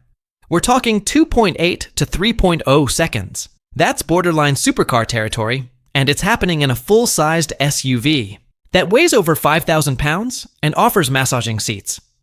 It's not just about acceleration either. Bentley's engineers refined the driving dynamics with torque vectoring and four-wheel steering. The result? A massive SUV that feels athletic and planted, with tight cornering capabilities and high-speed stability. Whether you're carving through a mountain pass or navigating tight city turns, the new Speed behaves like something half its size. And that's no small feat. Okay, here's where Bentley drops the mic. Drift mode. Seriously, this is a company known for double-stitched leather, crystal gear shifters, and champagne coolers. Now, they're giving us drift mode. And it's not just a gimmick. Flip the ESC into dynamic, select sport mode, and suddenly this 5,000-pound luxury SUV transforms into a tail-happy drift machine. Power-on oversteer, controlled slide angles, and full throttle slides, all while you're cocooned in quilted leather and real wood veneers. Bentley has also stiffened the suspension by 15% in sport mode. That gives the Speed sharper cornering, dynamics, and a more connected feel. The steering is more direct, giving you better feedback and control when you're pushing it through tight bends or wide sweepers. And thanks to the four-wheel steering system, the turning circle tightens up significantly, giving this big brute the agility of a much smaller SUV. With all these systems working together, the 2026 Bentayga Speed becomes something completely unique in the luxury SUV space. A car that can cruise in comfort 1 minute and slide through corners the next. Of course, with great power comes great braking responsibility. Bentley equips the Speed with massive carbon ceramic brakes, the largest LIKE they've ever offered on the Bentayga. These aren't just about stopping quickly, though they do that well. They also resist fade, shed weight, and offer phenomenal durability. Paired with newly designed 23-inch wheels, the biggest Bentley has ever used, the Speed isn't just performance-packed, it looks the part too. Those big wheels give it an aggressive, planted stance that matches its newfound dynamic edge. And now, the soundtrack. Bentley has equipped the 2026 Speed with a standard sport exhaust system, which gives the V8 a deeper, throatier growl than before. But if you're after that ultimate auditory experience, there's an available titanium Akrapovic exhaust, complete with quad tailpipes. It shaves weight and delivers a soundtrack that turns this luxury cruiser into a snarling performance monster. Start it up in a parking garage, and you'll feel it in your chest. It's visceral, it's aggressive, and it's unmistakably Bentley. Even though the Bentayga Speed has the performance of a track weapon, Bentley still knows how to keep things classy. The exterior upgrades are subtle but impactful. Up front, the headlights feature a dark tint, giving the face a sharper, more aggressive stare. Around back, the taillights are now smoked grey, adding a sinister edge to the tail end. The chrome speed badges on the sides do just enough to let onlookers know this isn't your average Bentayga. But one of the most striking touches is the contrast pinstriping that wraps around the lower body. It's not just for show. It can be color matched to your brake calipers for a truly bespoke look. Combined with those 23-inch wheels, the Speed exudes confidence without ever feeling over the top. It whispers power, but with a slightly raised voice. Inside, Bentley continues to deliver one of the finest cabins in the automotive world. The 2026 Bentayga Speed features quilted leather upholstery covering the seats, doors, and dashboard. It's all hand-stitched and customizable down to the smallest detail. You'll find Speed logos elegantly embroidered on the seat backs. If you've chosen to match your pinstripes or brake calipers, you can carry that color scheme into the cabin for a unified, bespoke aesthetic. And naturally, there's every tech feature you could want, from night vision to a premium Naim audio system. Even though this is a machine capable of going sideways around a racetrack, it still cocoons you in total comfort. That's the duality of the Bentayga Speed. It's a car that wears a tuxedo to a track day. So, is the 2026 Bentley Bentayga Speed the king of luxury performance SUVs? With more power than the W12, drift mode, wild acceleration, and next-level luxury, there's a strong case to be made. Bentley has taken what was already a segment-defining SUV and turned it into something even more special. A vehicle that can do it all, haul, pamper, race, and drift, without compromising its identity. So what do you think? Would you take this over a Lamborghini Urus, Aston Martin DBX 707, or even a Cayenne Turbo GT? Drop your thoughts in the comments. Don't forget to like, subscribe, and ring that bell for more deep dives into the world of luxury and performance vehicles. This is Bike and Car Saga, and we'll catch you in the next one.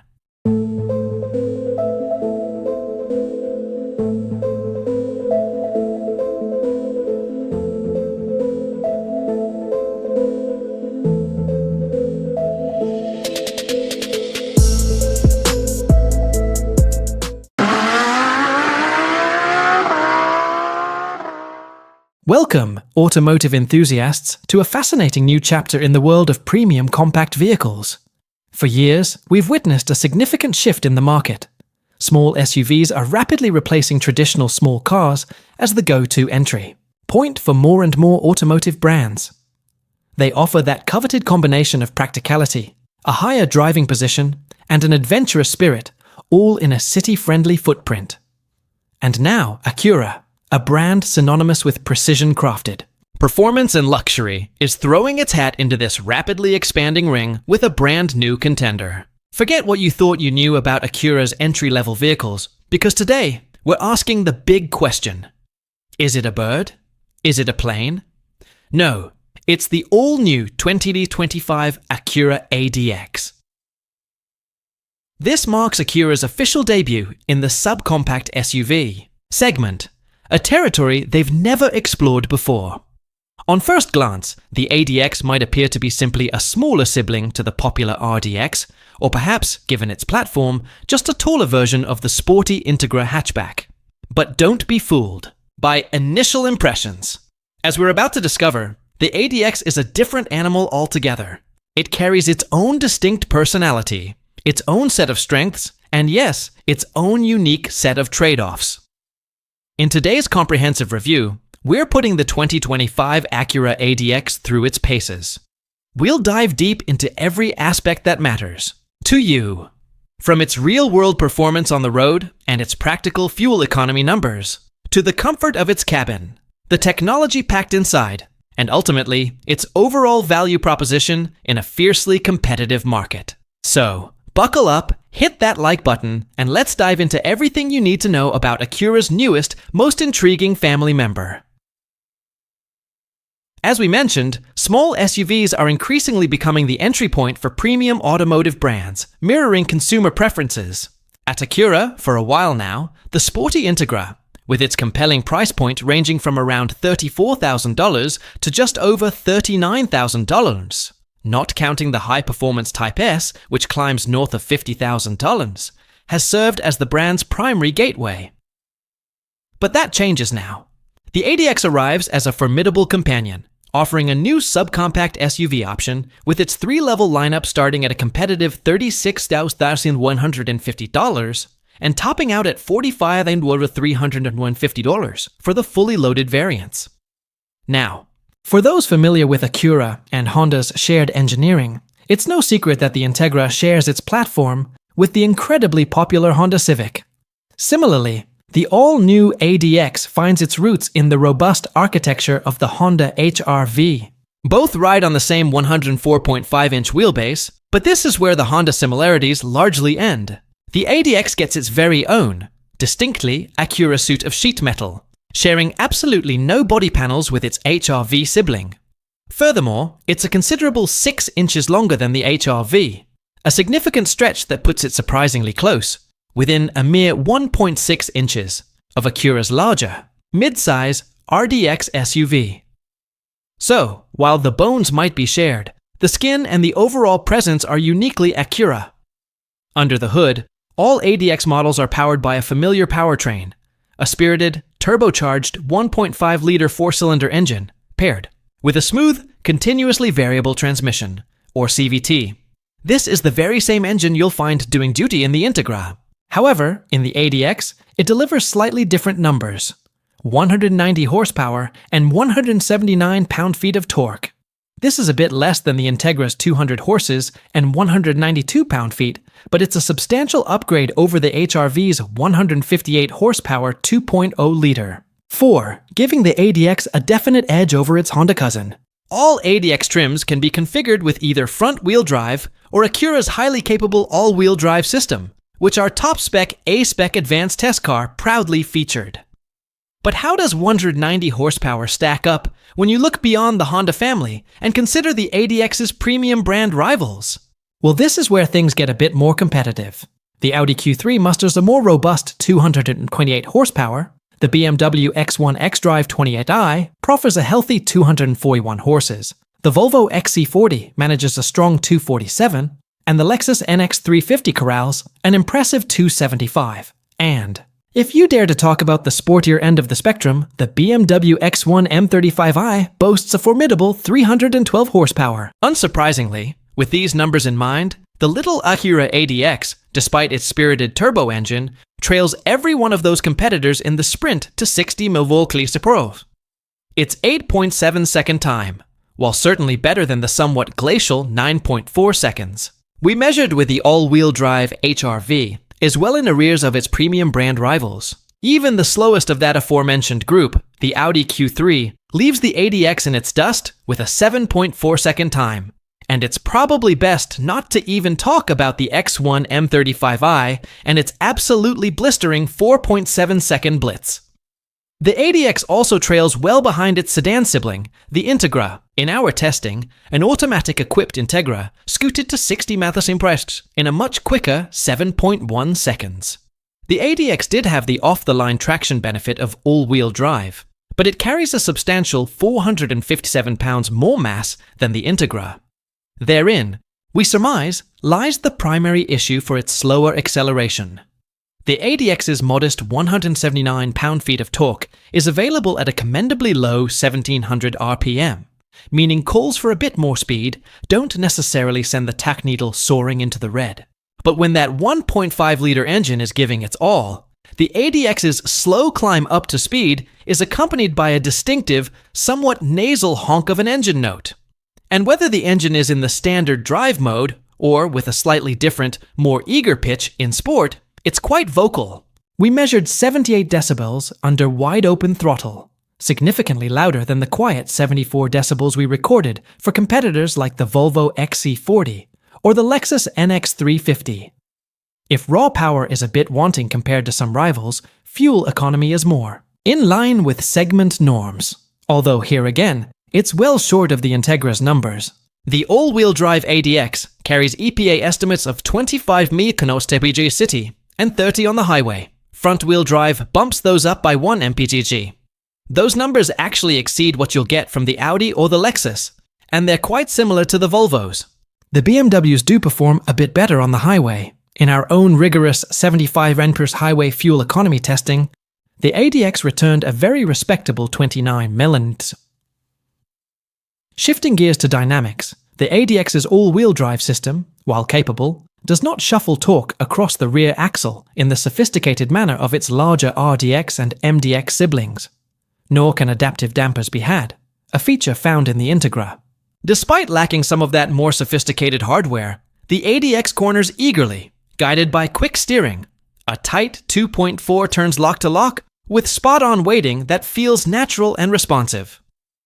This car also impresses with its ability to erase bumps and traverse bad pavement with minimal fuss, offering a surprisingly composed ride for its class.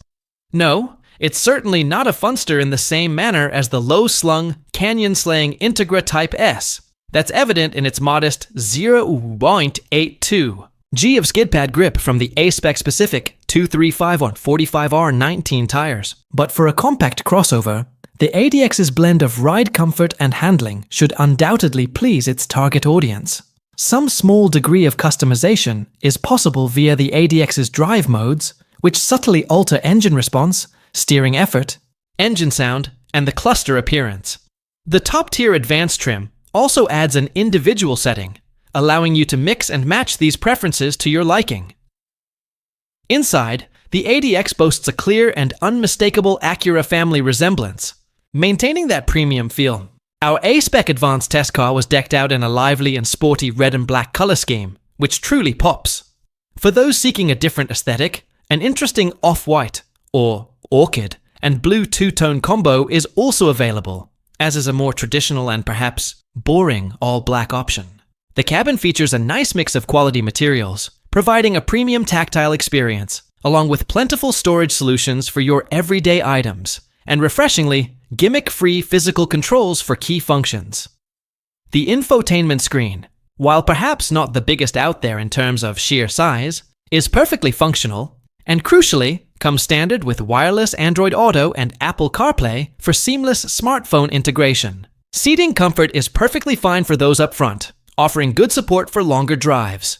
However, it's less so for those in the back. The issue isn't headroom or legroom. Both are adequate, if not overly generous. It's primarily a low seat cushion, which can affect a long-distance comfort for adult passengers. The cargo hold is par for the course in this class, offering competitive space. Its 23 cubic feet behind the rear seats, or 24 in lesser trims, places it neatly between the measurements for the BMW X1 M35i and the Volvo XC40.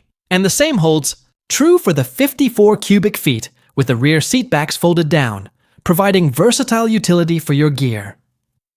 So, after putting the 2025 Acura ADX through its paces, we return to our initial question. Is it truly just a taller Integra? Not quite.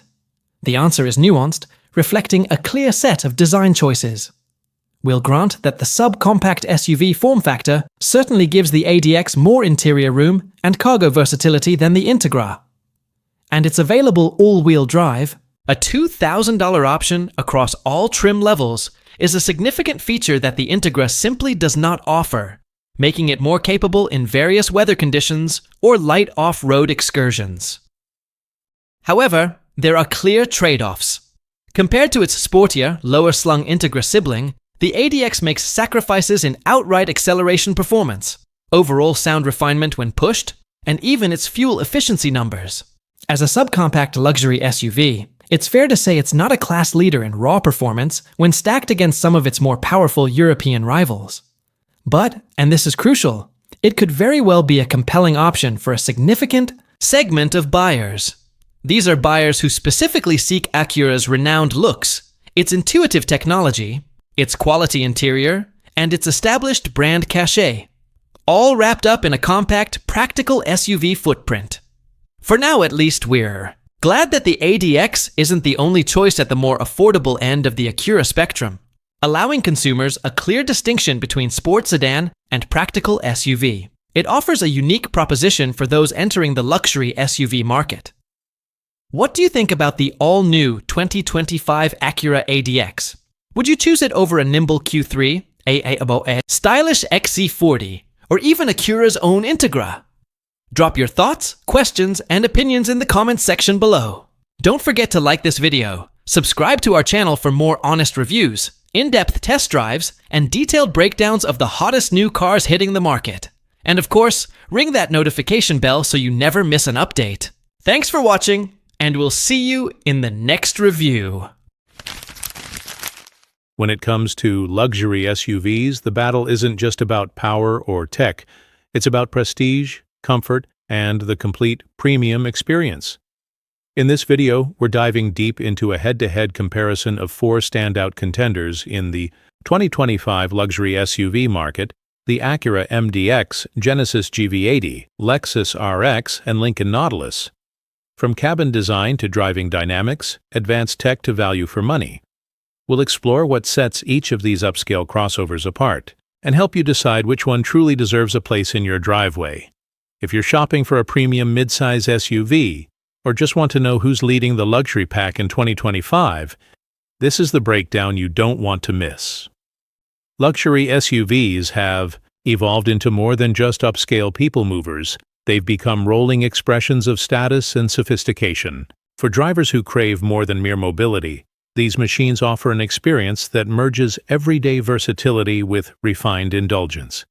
Whether carving through crowded urban corridors or gliding toward a weekend hideaway, a true luxury SUV delivers commanding presence, an interior crafted with attention to detail, and the latest in intuitive technology, all designed to captivate, comfort, and elevate every moment behind the wheel.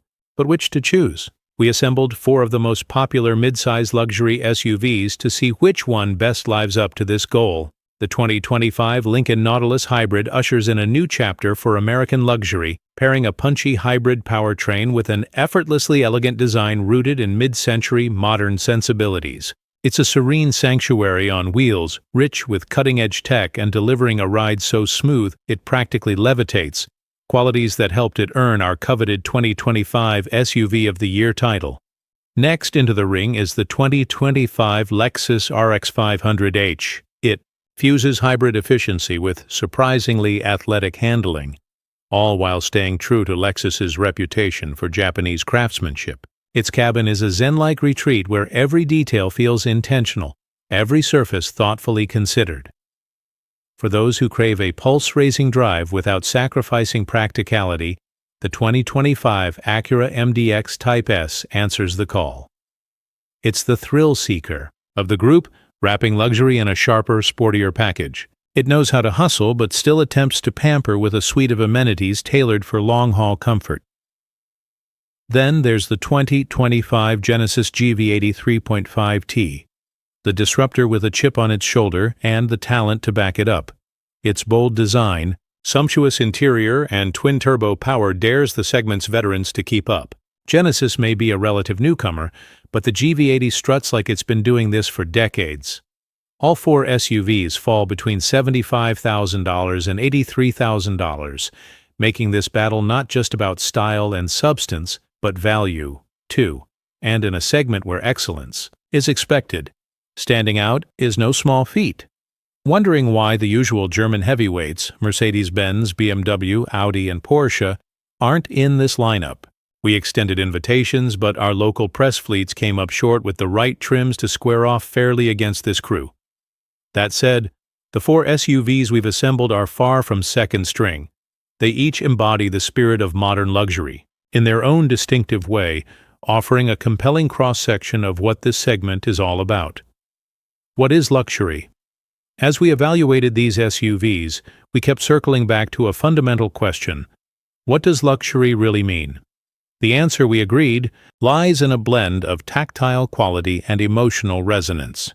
It's the richness of materials that invite your fingertips to linger. It's the obsessive attention to detail, the stitching, the finishes, the way a button clicks or a screen responds. It's the powertrain that whispers rather than shouts, and a ride so plush and composed that the outside world feels miles away even when you're stuck in traffic. Data backs this up. According to a study by Auto Pacific, 67% of shoppers eyeing vehicles in the $70,000 to $80,000 range want the latest, most advanced technology in their vehicle.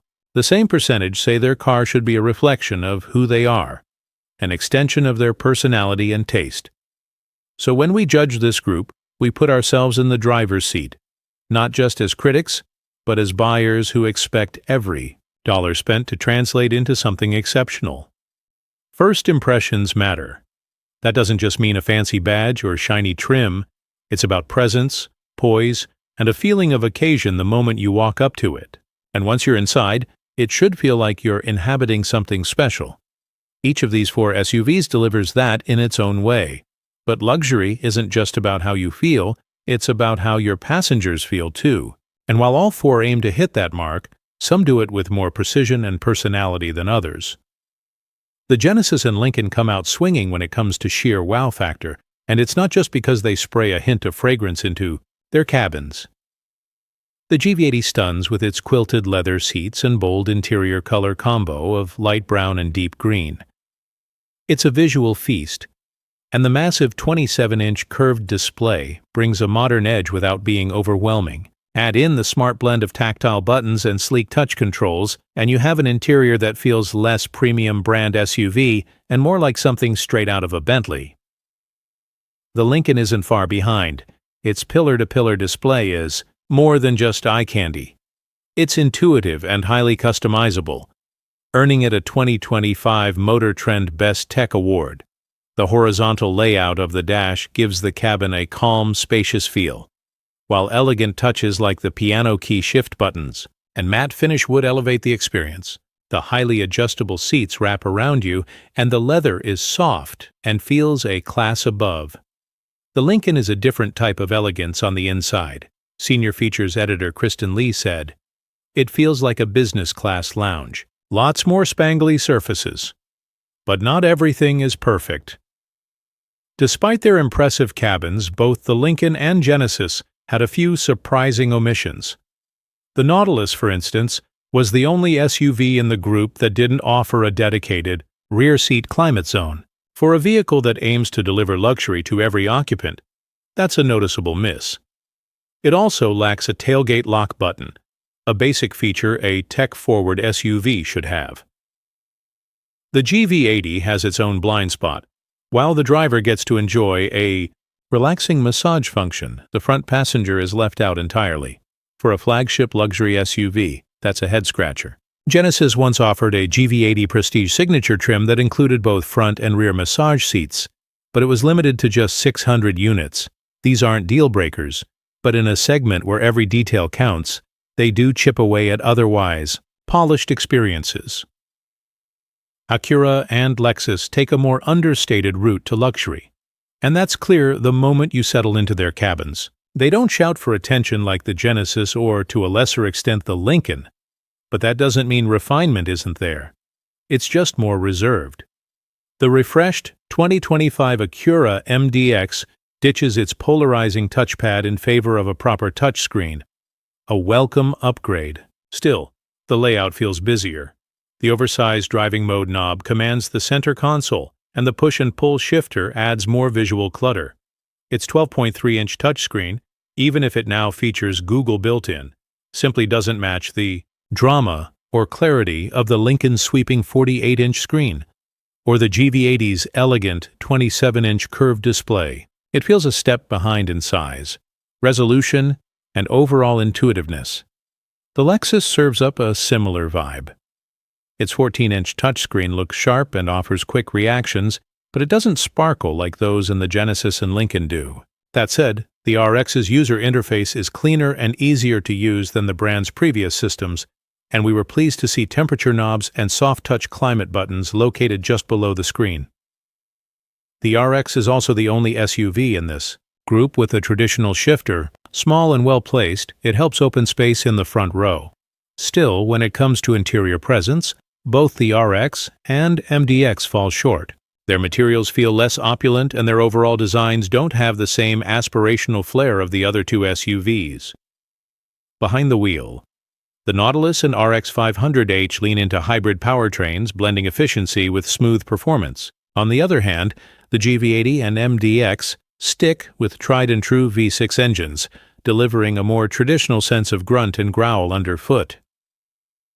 On the move, their personalities start to diverge even more. Lexus and Acura are tuned for those who like sportier suspensions and more urgency in response to inputs. Genesis and Lincoln, meanwhile, are all about composure. Their focus is on ride quality and serenity, tuning the chassis to prioritize comfort above all else. With 375 horsepower and 391 lb-ft of torque, the Genesis GV80 is the most powerful SUV in this quartet. Its twin-turbocharged V6 is mated to a smooth-shifting 8-speed automatic transmission that keeps the powertrain responsive and refined. Whether you're cruising on the highway or darting around slower traffic, the GV80 feels eager and confident. The gearbox is quick to downshift when asked, delivering torque smoothly. On winding roads, it feels substantial and grounded, with solid body control and steering. It may not carve corners with the sharpness of a sports car, but it moves with the kind of grace you'd expect from a confident heavyweight. But not all is perfect beneath the polished surface. While the GV80 excels on smooth asphalt, it struggles over rougher roads. Vibrations and impacts seep into the cabin more than they should, made even more notable in contrast with the plush, cloud-like ride of the Lincoln Nautilus. The Lincoln Nautilus delivered the best ride quality of the group. Its suspension effortlessly erases imperfections and soaks up ruts and bumps. Whether crawling through pothole-riddled urban streets or gliding down an uneven country road, this Nautilus maintained a calm, composed demeanor.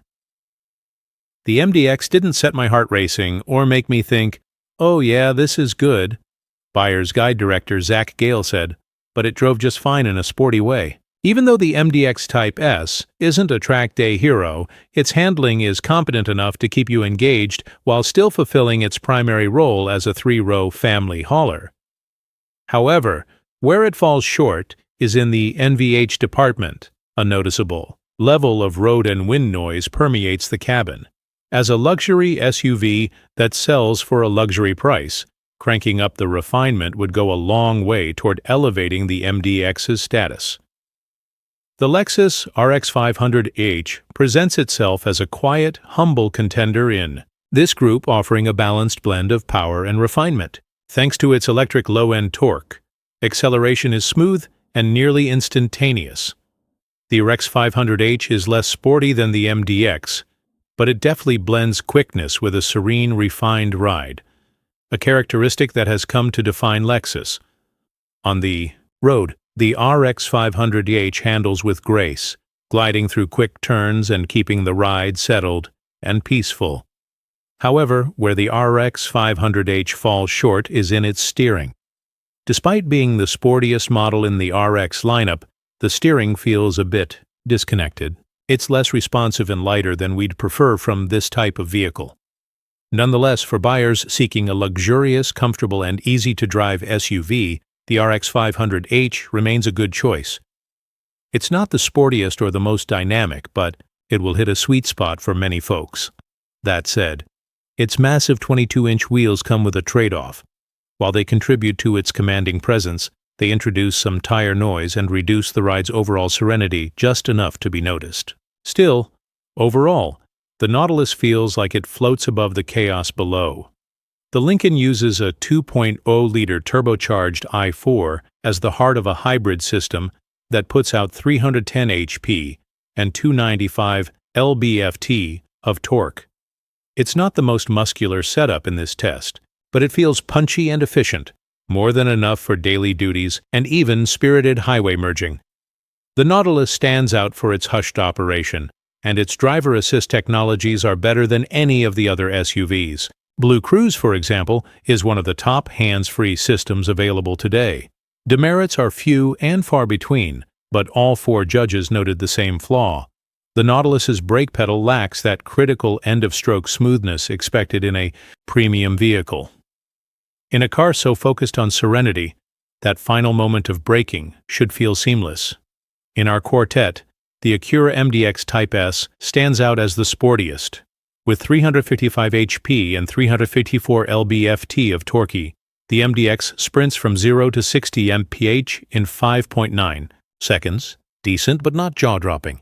On twisty roads, the transmission does its job well, keeping the engine in the right power band, and the body control is solid, but it lacks the ultimate agility and excitement we might expect from a Type S badged Acura. It's time to rank them. As luxury automakers battle for a bigger slice of the premium SUV market, they each take their own unique path to attract buyers. This group exemplifies those differences, offering a range of approaches, from hybrids to a more performance-minded mean. While all 4 contenders are strong options, some clearly rise above the others.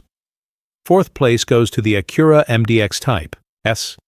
We appreciate the idea behind blending sportiness and luxury, but the MDX doesn't fully commit to either category. It falls between 2 worlds, offering a competent but unspectacular balance. Acura has done a lot right, but we wish it had focused more on enhancing the luxury experience via design, materials, and convenience technology. The MDX, while well equipped for its $17,200 price tag, simply doesn't have the opulence of the Genesis or Lincoln. The Type S version 2 is only marginally quicker than the non-Type S in our testing, making it less compelling for those seeking pure performance. 3rd place goes to the Lexus RX 500H, a well-executed SUV that stands as a testament to the company's long history in this arena. The hybrid powertrain offers immediate torque and impressive fuel efficiency, making it a fun, if you ignore the steering, yet practical choice. The latest generation has a more premium cabin than before, but it still somehow feels like an older, out-of-date definition of luxury. Priced at $74,900, it's the most affordable SUV in this group, making it a great value for those laser-focused on a refined vehicle with some hybrid benefits. 2nd place belongs to the Genesis GV80. The relative newcomer to the luxury SUV scene impresses on nearly every front. Genesis has crafted a standout interior that's truly a step above, with exceptional materials and design that rival some of the best in the business. The GV80 balances comfort with a sporty edge, delivering plenty of power and handling with poise. At $82,750, it's the most expensive in this group, but its luxurious cabin, powerful engine, and solid performance make it feel worth every penny. We just wish its ride was more settled when the pavement turns ugly. And finally, the winner is the Lincoln Nautilus. Our 2025 SUV of the year continues to stun us with its pillar-to-pillar screen, luxurious materials, and mid-century modern design. The hybrid powertrain delivers smooth acceleration, the ride quality is sensational, and the interior is designed to make every passenger feel special. The Nautilus Black Label justifies its $79,395 tested price in its holistic feel and standout feature set. Lincoln has cracked the code on what makes a luxury SUV truly special. So, which SUV takes the crown in 2025? The Acura MDX impresses, with athletic handling and third-row practicality. The Genesis GV80 feels like a true luxury statement at a competitive price. The Lexus RX remains the go-to for reliability and hybrid efficiency, while the all-new Lincoln Nautilus stuns with a tech-focused interior and smooth ride. At the end of the day, each model brings something unique to the table, but only one may fit your lifestyle and taste best. Let us know your favorite in the comments below. Don't forget to like, subscribe, and hit that bell for more head-to-head reviews and buyer's guides on the latest in luxury and performance vehicles. Are you exhausted from cramming kids, gear, and groceries into a so-called family SUV that feels like it was built for single commuters? Meet the 2025 Chevrolet Traverse High Country AWD, Chevy's largest, boldest, and most tech-loaded three-row crossover yet.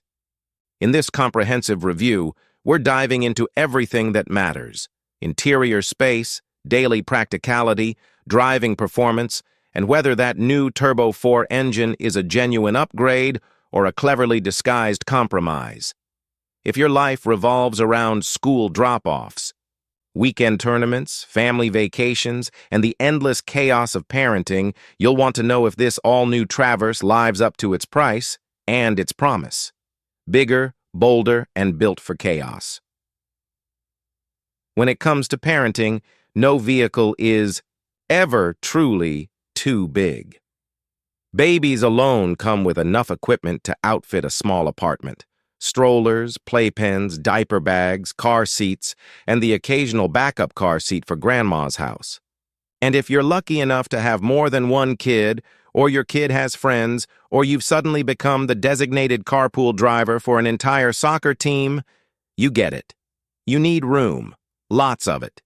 That's clearly the thinking behind the redesign of the 2025 Chevrolet Traverse. Already one of the largest three-row crossovers in the segment, Chevy stretched it even further, longer, wider, and taller, until the Traverse began brushing shoulders with full-size SUVs like the Tahoe.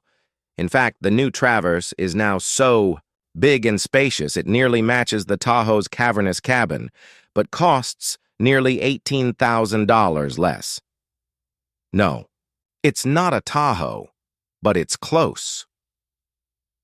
A new engine, progress or pitfall? Chevy didn't just stretch the body, they swapped out the powertrain too. The dependable V6 has been retired in favor of a new turbocharged 2.5-liter four-cylinder engine. On paper, it's a win. 328 horsepower and 326 lb-ft of torque, both more than the outgoing V6. And fuel economy gets a slight bump from 20 to 21 mpg combined. But real-world driving tells a different story. In testing, the Traverse High Country hit 0 to 60 mph in 7.6 seconds.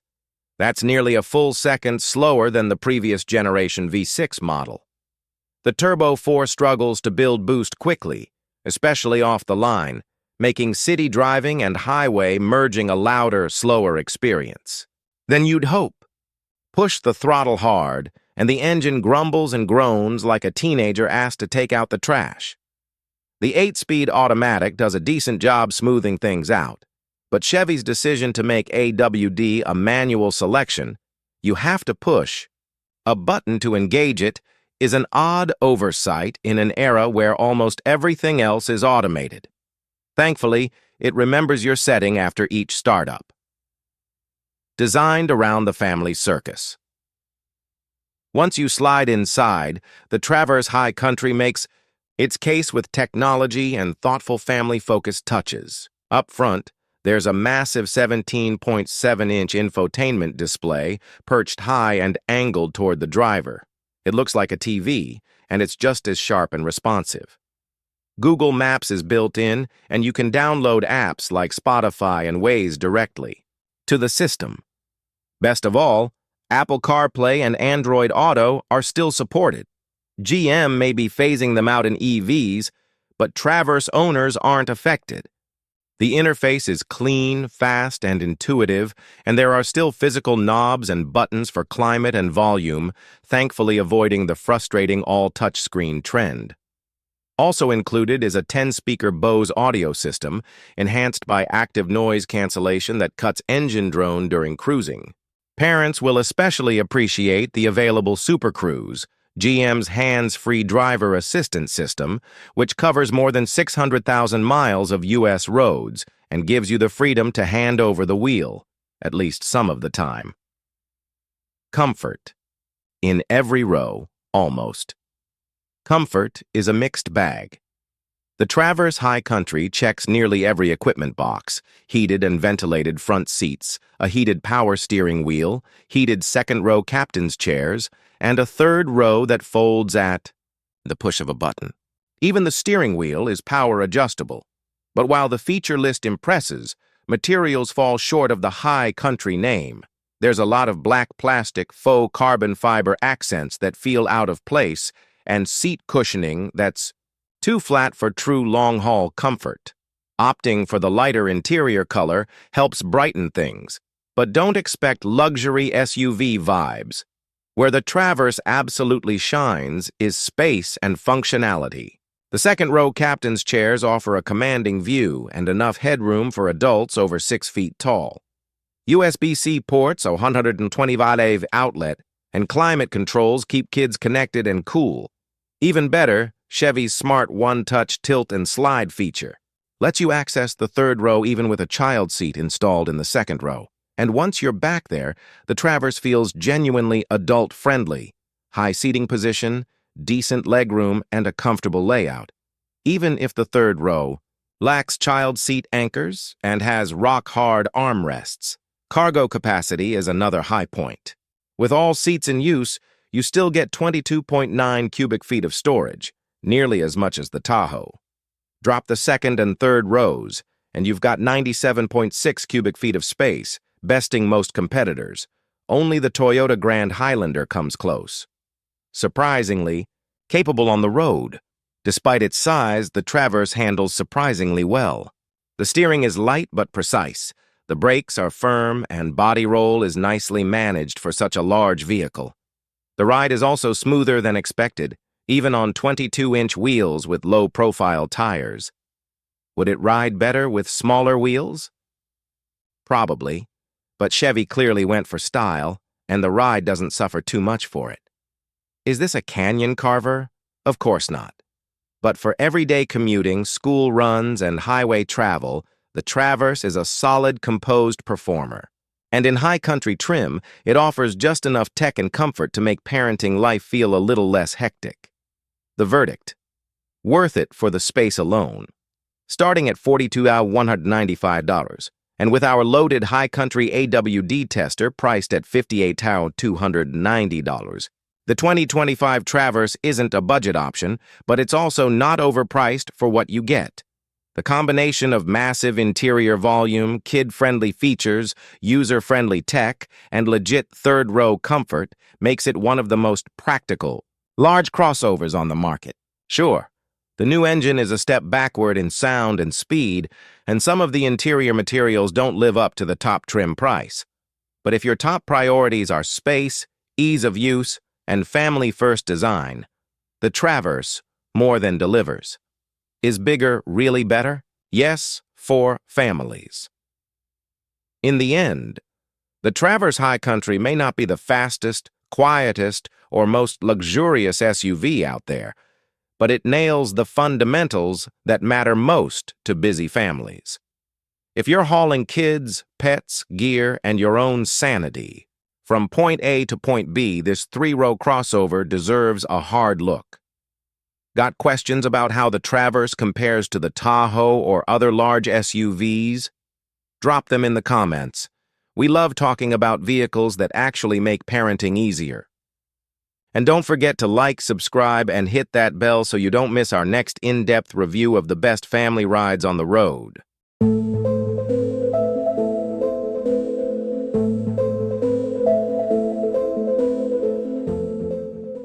Are you tired of stuffing your family into cramped SUVs that can't keep up with your busy life? Meet the 2025 Chevrolet Traverse High Country AWD, Chevy's biggest, most tech-packed three-row crossover yet. In today's deep dive, we're testing everything: interior space, family-friendly features, on-road performance, and whether that new Turbo 4 engine is really an upgrade or just a downgrade in disguise. If you're hauling kids, gear, and the chaos of modern parenting, you need to know if this SUV is worth the price tag. The 2025 Chevrolet Traverse High Country AWD proves bigger is better. One of the largest three-row crossovers grows taller, longer, and wider while giving up speed and refinement. There's no such thing as a vehicle that's too big when you have kids.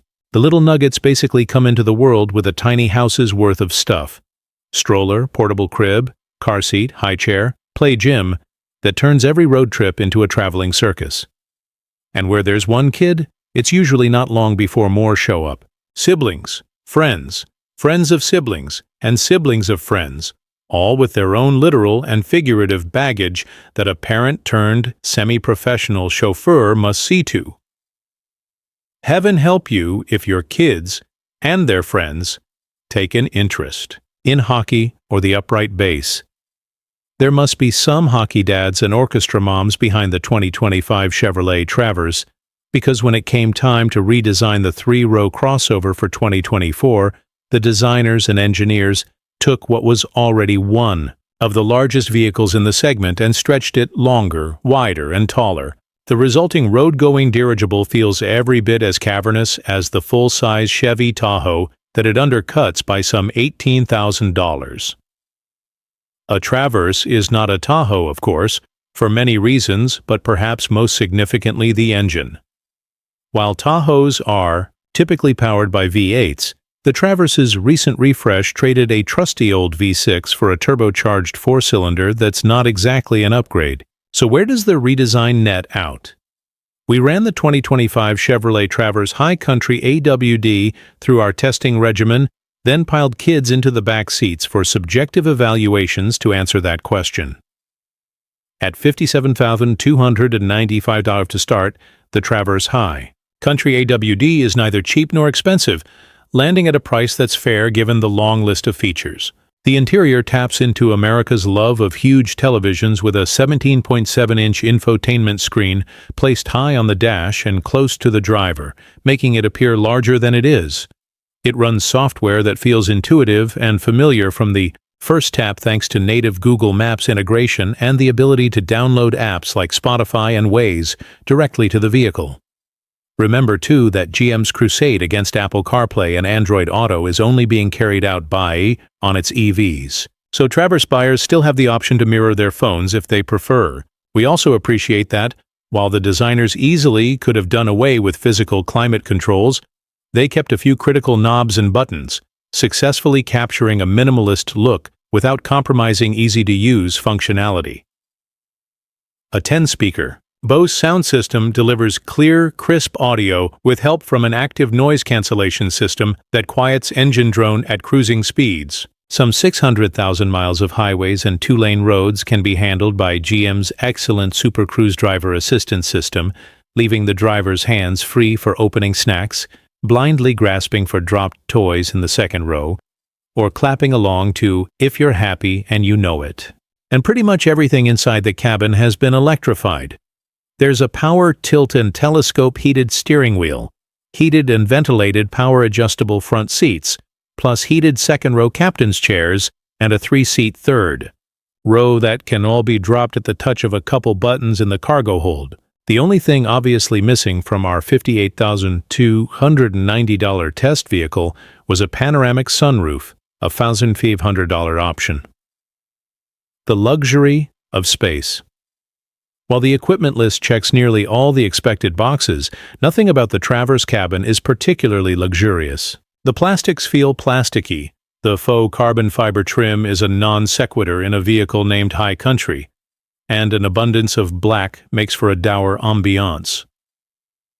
The optional light gray seats would likely go a long way toward brightening the cockpit. In any color, all 7 seats are flat and firm. They're comfortable enough in day-to-day use, but more sculpting would certainly help make road trips more tolerable. What it lacks in opulence, the Traverse makes up in sheer space. The second-row captain's chairs elevate passengers high enough to peer over the front seats and out the windshield, while the tall roofline leaves ample headroom even for a 6'3" adult.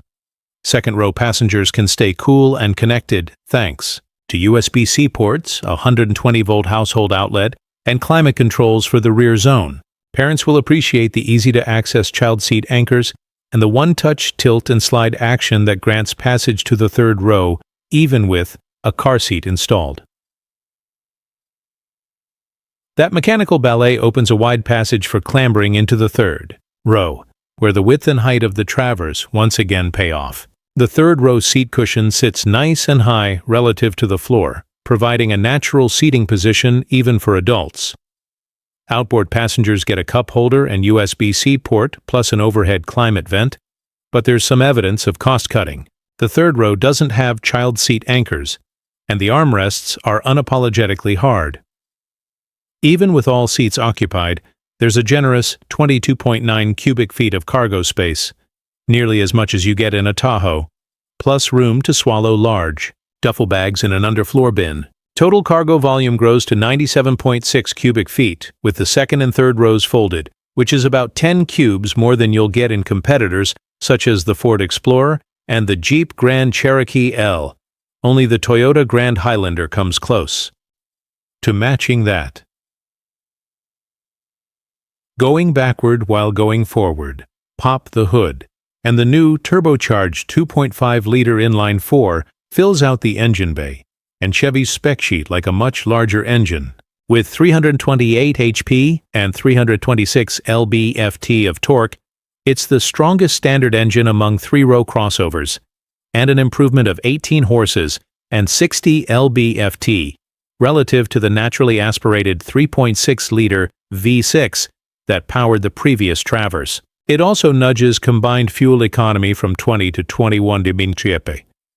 But what looks like a win-win on paper is actually a lose-lose when it comes to the subjective driving experience and objective performance. At the test track, the Traverse moseyed from 0 to 60 mph in 7.6 seconds, 0.8 seconds slower than a 2019 Chevy Traverse RS-AWD. The bulk of that gap opens up below 30 mph as the four-cylinder labors to build turbo boost and put an extra 279 pounds into motion. Under acceleration, the engine grumbles like a teenager told to put the phone down and clean their room, and the more you ask of it, the louder it complains. Happily, the ruckus calms down when cruising in town or on the highway, but it takes a bunch of revs to move the 4,120-pound Traverse through traffic. Any stop-and-go action or passing maneuver will involve a noisy visit to the upper reaches of the tachometer. Thankfully, the 8-speed automatic transmission shifts smoothly and relatively quickly. Weirdly, though, Chevy still requires the human driver to punch a button to switch between front and all-wheel drive. A bizarre bit of non-automation in the age of artificial intelligence. At least the computer remembers your last setting every time you restart the vehicle. No one buys a Traverse to carve through the twisties, but maybe they should. The Traverse's steering, brakes, body control, and handling are all better than they need to be for a family hauler. The ride quality is also excellent considering the high country sits on 22-inch wheels with low-profile tires, although there's always a sense that it could be even better if Chevy's designers would just allow its top trims to have normal-size wheels. The 2025 Chevy Traverse, which starts at $40,195 for the base front-wheel drive version, gets a lot right just by virtue of its size. On top of a spacious third row and ample cargo space, high country models take some stress out of parenting with extensive comfort features and excellent infotainment and driver assistance tech. We imagine most buyers won't mind a slightly slower Traverse either, especially as a sub-8-second 0-60 time isn't exactly slow. But what overstimulated, sleep-deprived parent needs more grating noise in their lives? If the Traverse did its part to bring parents closer to the peace and quiet they fantasize about, it'd have everything a three-row crossover buyer needs. So, is bigger really better?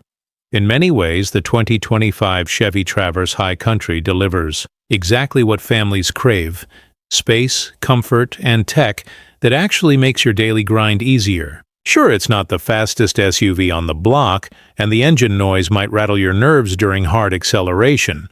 But if your top priorities are third-row comfort, cargo flexibility, and tech that keeps everyone entertained and safe, the Traverse should absolutely be on your radar.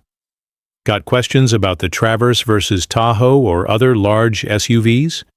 Drop them in the comments. We love talking about family haulers that actually haul. Don't forget to like, subscribe, and hit that bell so you don't miss our next review of the biggest, boldest rides on the road.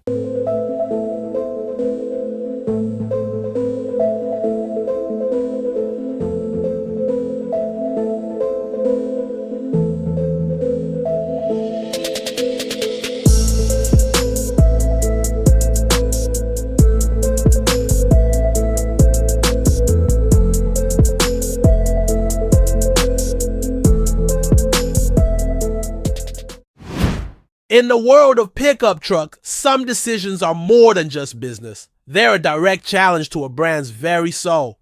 In late 2023, Ram Trucks made one such decision. With the unveiling of its redesigned 2025 Ram 1500, the company announced the unthinkable. The legendary Hemi V8, the thundering heart of its most popular truck for 2 decades, was gone. It was replaced by a technologically advanced, more powerful, and more efficient twin-turbocharged inline-6 engine family called the Hurricane. On paper, it was a logical, forward-thinking move. In the hearts of the Ram faithful, it was heresy. The backlash was swift, loud, and unrelenting. Forums lit up, social media channels raged, and a clear message was sent to Ram's headquarters. You've made a terrible mistake. Now, in a stunning and almost unprecedented reversal, Ram has officially confirmed the news that is echoing from job sites to boat ramps across the country. The Hemi is back. In a move that blends corporate humility with brilliant high-speed engineering, Ram is officially bringing the 5.7-liter Hemi V8 back for the 2026 Ram 1500 lineup. We got it wrong, and we're fixing it, admits a candid Tim Kuniskis, the CEO of Ram. This is the story of how customer passion forced the hand of a global automaker, and how a dedicated team of engineers pulled off a miracle to right a perceived wrong. The logic in the backlash. Why the Hemi vanished. To understand the comeback, one must first understand the departure. Ram's decision to shelve the Hemi wasn't made in a vacuum. The entire automotive industry is in a seismic shift, driven by tightening emissions regulations and a relentless pursuit of fuel efficiency. The formula is clear. Smaller displacement, fewer cylinders, and forced induction, turbocharging or supercharging. Ford found immense success with its EcoBoost V6 engines, proving that truck buyers would in time accept fewer cylinders if the power and capability were there. Ram's answer was the 3.0-liter Hurricane inline-6, a modern marvel of an engine. It offered 2 compelling flavors, a standard output SO version with 420 horsepower and 469 lb-ft of torque, and a high output HO variant boasting a staggering 540 horsepower and 521 lb-ft of torque. Both versions handily outmuscled the outgoing 5.7-liter Hemi's 395 horsepower and 410 lb-ft of torque. They promised better fuel economy and a smoother, more refined power delivery. It was, by every metric, a better engine, but truck ownership, especially for V8 loyalists, is not just about metrics. It's about emotion. It's about the deep guttural rumble on a cold start that no inline-6 can replicate. It's about the perceived reliability of a large, naturally aspirated engine versus a more complex twin-turbo setup. The Hemi name itself is an icon, a piece of American automotive heritage. For many, taking the Hemi out of the Ram 1500 was like taking the soul out of the machine. The return of the kingmaker and a data-be-damned mandate, enter Tim Kuniskis. Having previously led the Dodge brand during its golden era of Hellcats and Demons, Kuniskis is a car guy executive who understands the primal connection between machine and owner. After a brief 6-month retirement, he was called back to lead. Ram in December 2023. The first question on everyone's lips was, "Are you bringing the Hemi back?" Initially, Kuniskis gave the measured corporate response. He needed to see the data. Was the dip in RAM sales truly due to the absence of the V8, or was it a consequence of a messy 2025 model year launch where production bottlenecks at the plant, which was also launching the new heavy-duty models, slowed deliveries to a crawl?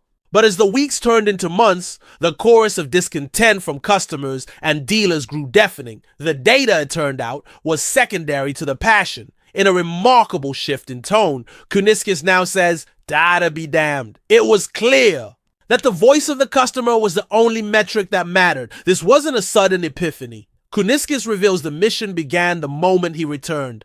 "I cut short my retirement on December 9th, he states. On December 10th, we kicked off the study on how to bring the Hemi back in the Ram as fast as humanly possible. Operation F-15, the 6-month engineering miracle. The team quickly discovered a colossal roadblock.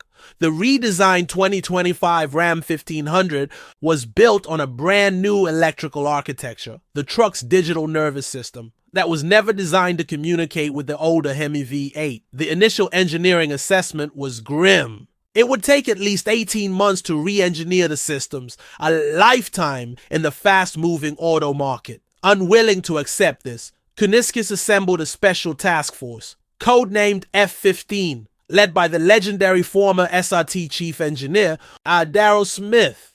This team was tasked with the seemingly impossible: slash the timeline and get the Hemi back into production. Smith and his team performed what can only be described as engineering wizardry.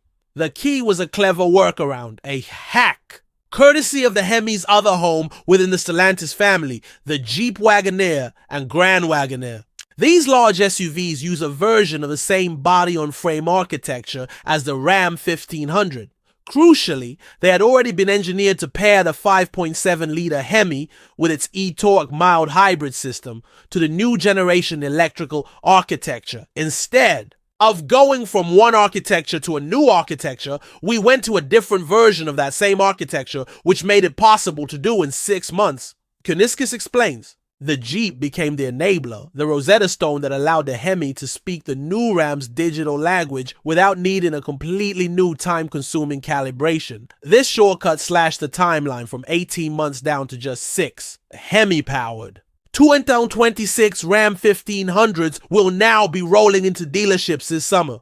Placing your order, pricing and powertrain philosophy. The Hemi's return isn't just a symbolic gesture, it's a tangible option for buyers. The 5.7-liter Hemi, complete with the e-torque mild hybrid system and a standard sport exhaust, will be offered on a wide range of 2026 Ram 1500 trims. Tradesman, Bighorn, Lone Star, Express, Warlock, Laramie, Limited, and Longhorn. It will be positioned as a $200 option on mid-tier trims like the Laramie and Rebel, where the Hurricane is always standard. On the luxurious Limited and Longhorn models, which come standard with the Hurricane high output, the Hemi will be a no-charge option, a direct choice between ultimate power and classic V8 character. Full pricing for the lower trims is still pending, but it presents a fascinating choice for consumers. Pay more for the Hemi, which is less powerful and less efficient than the standard Hurricane,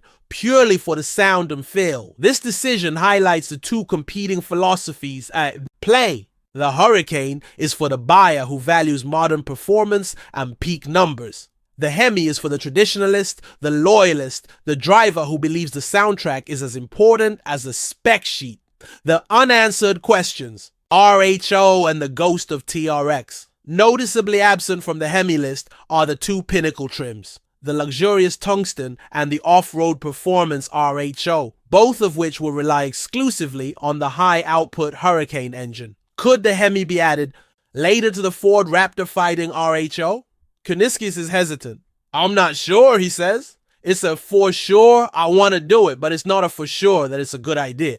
The concern is that the 5.7 liters 395 horsepower simply may not be enough to meet the extreme performance expectations for a truck in that class. And what of the legendary supercharged TRX, the 702 horsepower monster that terrorized the truck world. While Ram loves halo vehicles like the TRX, Kuniskis confirms that bringing back the supercharged 6.2-liter Hemi is not a viable option. Its dismal fuel economy makes it a compliance nightmare, and the engineering challenge to integrate it into the new architecture would be, as he puts it, a whole different animal. For now, the reign of the TRX is over, a symbol of protest and a bet on loyalty. To mark this victory for the V8 faithful, the old Hemi logo will not return. In its place is a new badge, affectionately dubbed the symbol of protest within Ram.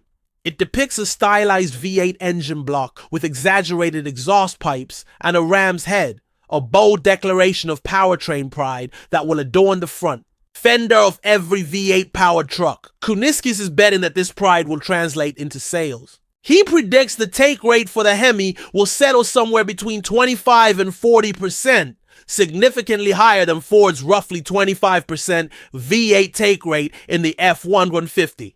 He believes the power of the Hemi name and the loyalty of his followers will drive demand. In the end, this entire saga is a powerful lesson in brand identity. Ram learned that its identity is inextricably linked to the rumble of 8 cylinders. Nothing beats the cold start of a Hemi, says Mark Trossel, the head of Ram exterior design. It's a simple statement, but it captures the entire emotional core of this story. For a price, and thanks to a monumental effort, Ram customers can once again hear that sound for themselves. The king is back. In the ultra-competitive world of luxury SUVs, it takes more than a fancy badge to win. We're pitting 4 of 2025's top contenders, the tech-savvy Lincoln Nautilus, the athletic Acura MDX Type S, the opulent Genesis GV80, and the refined Lexus RX, in a head-to-head battle. From interior luxury to on-road dynamics, we'll find out which of these premium vehicles delivers the most complete and compelling experience for your money. The new guard of luxury, a 4-way battle for the ultimate premium SUV. In the fiercely competitive world of luxury SUVs, the definition of excellence is a constantly moving target. It's no longer enough to offer a powerful engine, a prestigious badge, or a laundry list of features. Today's discerning buyer seeks an experience, a seamless blend of serene comfort, intuitive technology, and impeccable design that elevates every journey. The modern luxury SUV must be more than a vehicle. It must be a sanctuary on wheels, a reflection of personal taste, and a masterpiece of thoughtful engineering. To find out which contender best embodies this new ideal, we've assembled a quartet of standout players in the 2025 market, each representing a unique philosophy of what luxury means today.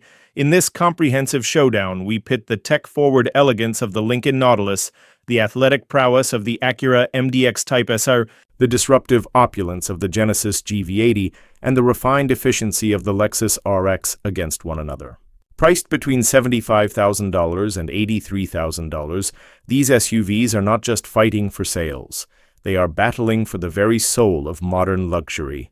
Join us as we dissect their strengths, expose their weaknesses, and declare a winner in this clash of titans. What is modern luxury more than skin deep?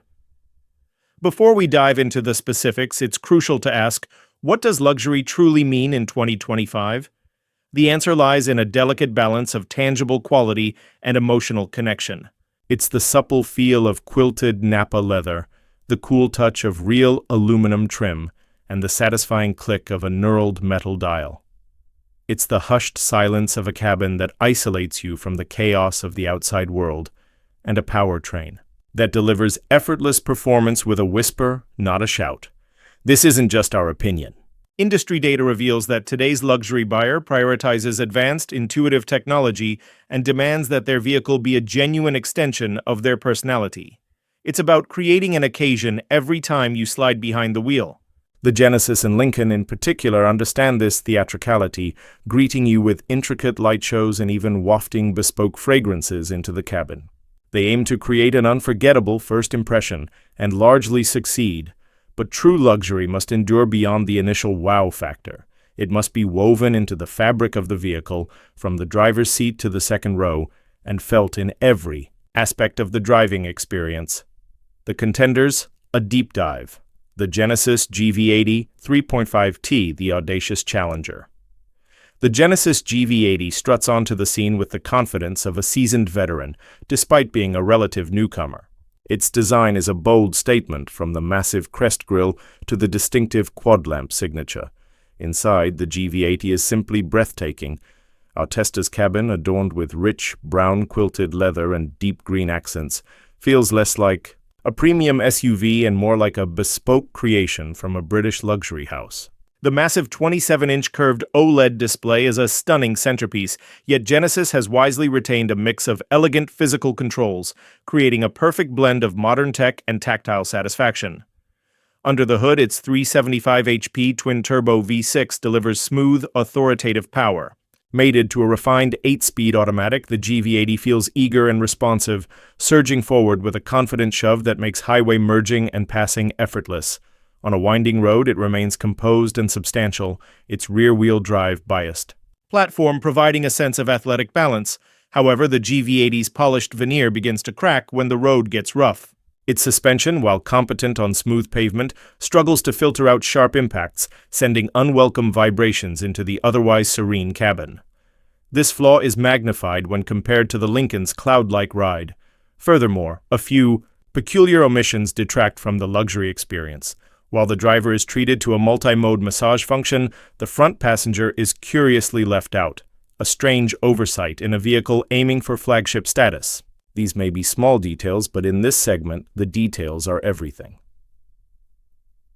The Lincoln Nautilus Hybrid, the serene sanctuary.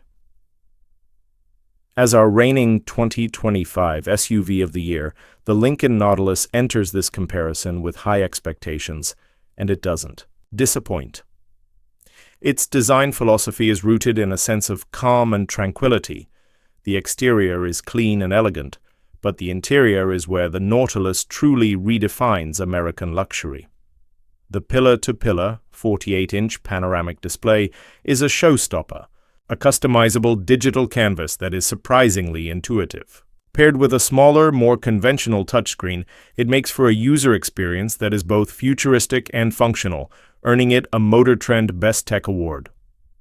The cabin architecture emphasizes horizontal lines, creating an airy, spacious feel akin to a business-class lounge. The materials, from the soft leather to the matte finish wood and piano key shifter, feel a class above. The Lincoln's hybrid powertrain, a 2.0-liter turbo 4 paired with an electric motor, produces a combined 310 HP. While not the most powerful in the group, it delivers its performance with exceptional smoothness and hushed operation. But the Nautilus's true trump card is its ride quality. The suspension is masterfully tuned to erase road imperfections, creating a gliding sensation that makes it the undisputed champion of comfort in this test. Yet, even a champion has its flaws. The brake pedal lacks the final degree of smoothness one would expect in a vehicle so dedicated to serenity, and for a vehicle focused on passenger experience, the absence of a dedicated rear climate zone is a notable omission. Finally, the lack of a simple tailgate lock button on the liftgate itself feels like a basic feature forgotten amidst all the high-tech wizardry. The Acura MDX Type S, the sporty pragmatist. The Acura MDX Type S arrives with a different mission: to inject a dose of sporty excitement into the three-row luxury formula. Its aggressive styling, sharp character lines, and quad exhaust tips signal its performance intentions. At its heart is a 3.5 HP turbocharged V6 that gives the MDX a lively, engaging character, and its super-handling all-wheel drive SHAWD system provides excellent grip and agility through corners. Inside, the 2025 model brings a crucial update. The polarizing touchpad has been replaced with a proper 12.3-inch touchscreen featuring Google built-in. It's a massive improvement in usability. The cabin is well built and practical, with comfortable seats and the added versatility of a third row. When driven with spirit, the MDX Type S is competent, with solid body control and a transmission that keeps the engine in its sweet spot. However, the MDX struggles to fully embody the luxury part of its equation. The interior design feels busy and cluttered, with an oversized drive mode knob dominating the center console. The materials, while durable, lack the opulent feel of the Genesis or Lincoln. More critically, the MDX suffers from a noticeable amount of road and wind noise, an NVH issue that undermines its premium aspirations. The Type S badge promises thrills, but its 0-60 mph time of 5.9 seconds is merely adequate, not exhilarating. It ultimately feels caught between two worlds, not quite sporty enough to be a true performance SUV, and not quite luxurious enough to stand out in this crowd. The Lexus RX 500h, the master of refinement. The Lexus RX is a titan of this segment, and the RX 500h F-Sport performance model aims to blend the brand's legendary refinement with a dash of athletic flair. Its hybrid powertrain is a highlight, with the electric motor providing instant low-end torque for smooth, satisfying acceleration off the line. The cabin is a testament to Japanese Takumi craftsmanship, where every surface feels thoughtfully considered and meticulously assembled. While its 14-inch touchscreen isn't as dramatic as those in the Genesis or Lincoln, it's sharp, responsive, and far more user-friendly than previous Lexus systems. The inclusion of physical temperature knobs is a welcome nod to ergonomic common sense. On the road, the RX 500h handles with a quiet confidence, gliding through turns with a settled and peaceful demeanor. It strikes a fine balance between the comfort-focused Lincoln and the sportier Acura, but the RX 500h isn't without its weaknesses. For a model branded as the sportiest in the lineup, its steering feels disappointingly light and disconnected, robbing the driver of confidence during spirited driving. And while the interior is impeccably built, its overall design feels more conservative and less aspirational than the stunning cabins of the Lincoln and Genesis. It represents an older, safer definition of luxury, which may appeal to loyalists but feels a step behind the segment's new innovators. Fourth place, Acura MDX Type S. The MDX Type S is a competent and practical SUV that tries to be a master of all trades but ends up a master of none. Its ambition to blend sportiness with luxury is commendable, but the execution falls short on both fronts. Its interior lacks the opulence and wow factor of its rivals, and its performance, while engaging, isn't thrilling enough to justify the Type S badge over its standard sibling. It's a good SUV, but in this elite company, good isn't good enough. Third place, Lexus RX 500h. The Lexus RX 500h is a beautifully executed vehicle that perfectly embodies the brand's core values of reliability, refinement, and quality. Its hybrid powertrain is smooth and efficient, and its cabin is a serene, well-crafted space. As the most affordable vehicle in this test, it represents excellent value. However, its disconnected steering and conservative design keep it from reaching the top. It feels like a perfected version of an old formula rather than a bold step into the future of luxury. Second place, Genesis GV80. The Genesis GV80 is a triumph of design and ambition. It makes a stunning first impression with an interior that genuinely rivals brands costing twice as much. Its powerful twin-turbo V6 delivers confident performance, and its overall presence is undeniable. The GV80 proves that a newcomer can challenge and even surpass the establishment in sheer luxury feel. It is held back from the top spot only by its unsettled ride on imperfect roads and a few puzzling feature omissions. Lincoln Nautilus. The Lincoln Nautilus takes the crown by understanding that modern luxury is about creating a holistic, serene experience. It doesn't just have a big screen, it has an immersive, intuitive digital environment. It doesn't just have a comfortable ride, it has a suspension that makes you feel like you're floating above the road. The Nautilus masterfully blends cutting-edge technology with a warm, inviting, and exquisitely crafted cabin. It prioritizes the comfort and well-being of its occupants above all else, and in doing so, it has cracked the code. It is a true sanctuary on wheels and the deserving winner of this comparison. In the end, while all four SUVs bring a unique flavor of luxury to the table, the Lincoln Nautilus stands apart. It delivers a masterful blend of serene comfort, show-stopping technology, and thoughtful design that elevates the everyday drive into a truly special occasion. While the GV80 impresses with its opulence and the RX with its refinement, the Nautilus has crafted the most complete vision of modern American luxury, making it our definitive winner.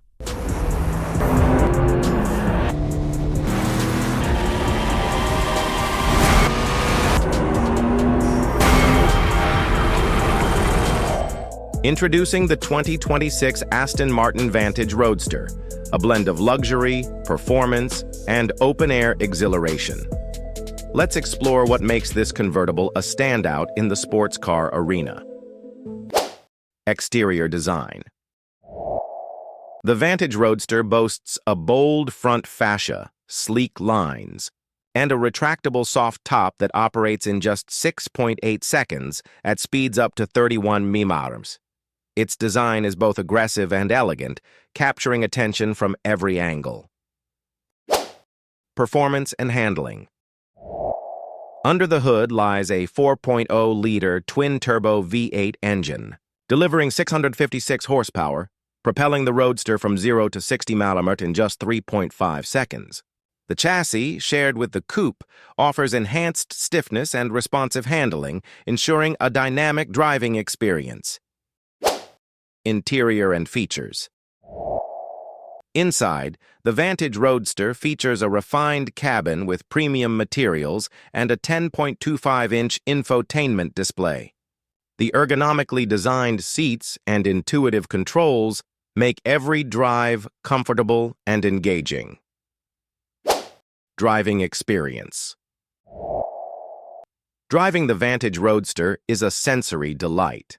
The engine's roar, the wind in your hair, and the car's precise handling combine to create an unforgettable open-top experience.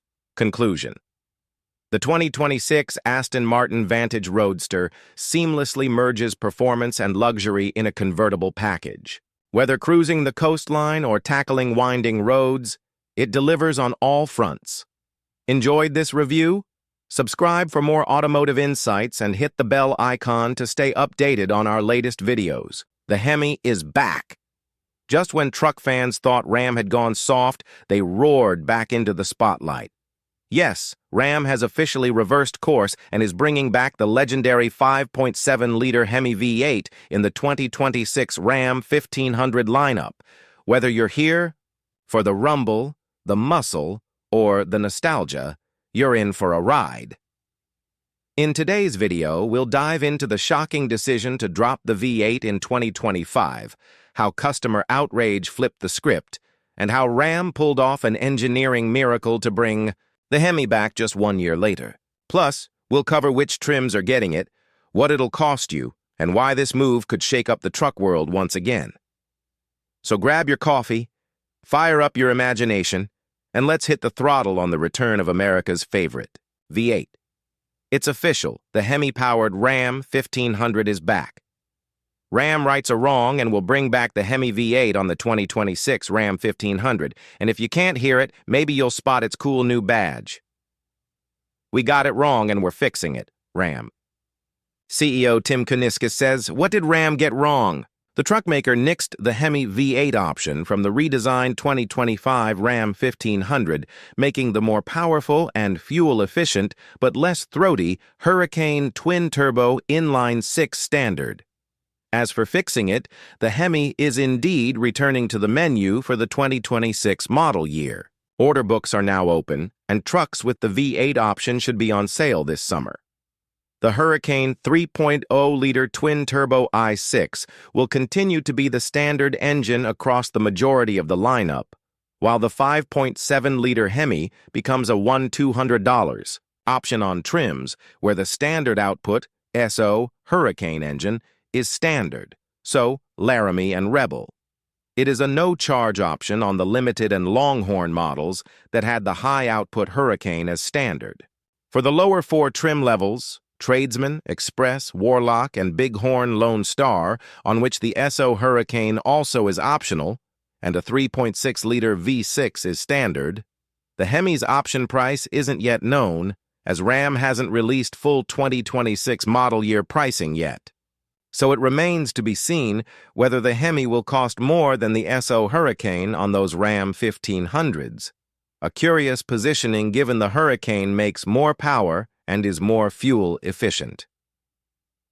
When Kuniskis returned to head Ram in December, the first thing he was asked was if he was going to bring the Hemi back for truck buyers upset they no longer had that choice. At the time, Kuniskis said he needed to see the data to see if the fall-off in Ram sales was in fact due to dropping the V8 or if it was the result of a botched launch of the 2025 Ram 1500, whereby the company struggled to get all the various trims to dealers in a timely manner. One factor was the very same plant was also starting to produce the new version of the Ram Heavy Duty.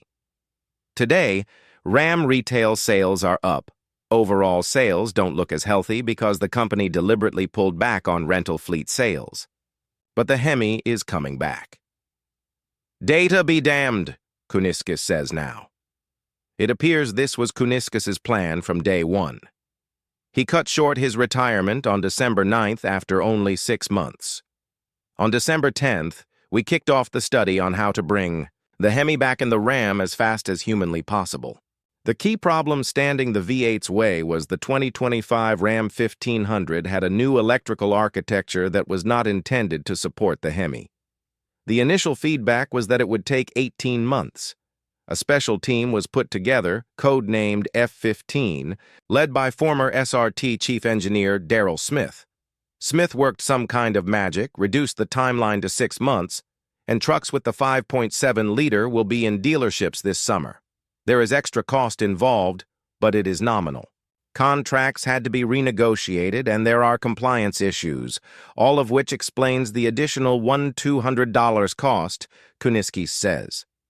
The 5.7-liter Hemi V8 puts out 395 horsepower and 410 lb-ft of torque. The standard output Hurricane i6 generates 420 HP and 469 lb-ft of torque. The high-output version is good for 540 HP and 521 lb-ft. Towing capacity maxes out at 11,470 pounds and maximum payload capacity is 1,750 pounds. The Hemi will be offered in the 2026 Ram 1500 Tradesman, Bighorn Lone Star, Express, Warlock, Laramie Limited, and Longhorn. It will come a bit later to the off-road Rebel, a delay needed to accommodate some of that truck's unique features. And the Hemi, which will feature the e-torque mild hybrid system, will come with the Sport Exhaust standard. Noticeably absent, the off-road performance RHO and the luxurious tungsten models, which rely on the higher performance high-output Hurricane as standard. Could it be added to the RHO later? I'm not sure, Kuniskis says. It's a for sure I want to do it, but it's not a for sure that it's a good idea.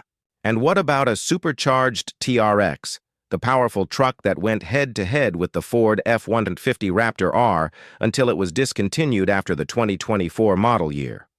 Ram loves vehicles like the TRX, but it is a tiny fraction of overall sales. Will we ever get back to a TRX? We'll see, Kuniskis tells us. These are all things Ram is working on, or at least looking at, but Kuniskis is not sure the 5.7-liter provides enough performance to meet customer expectations in these top-end models.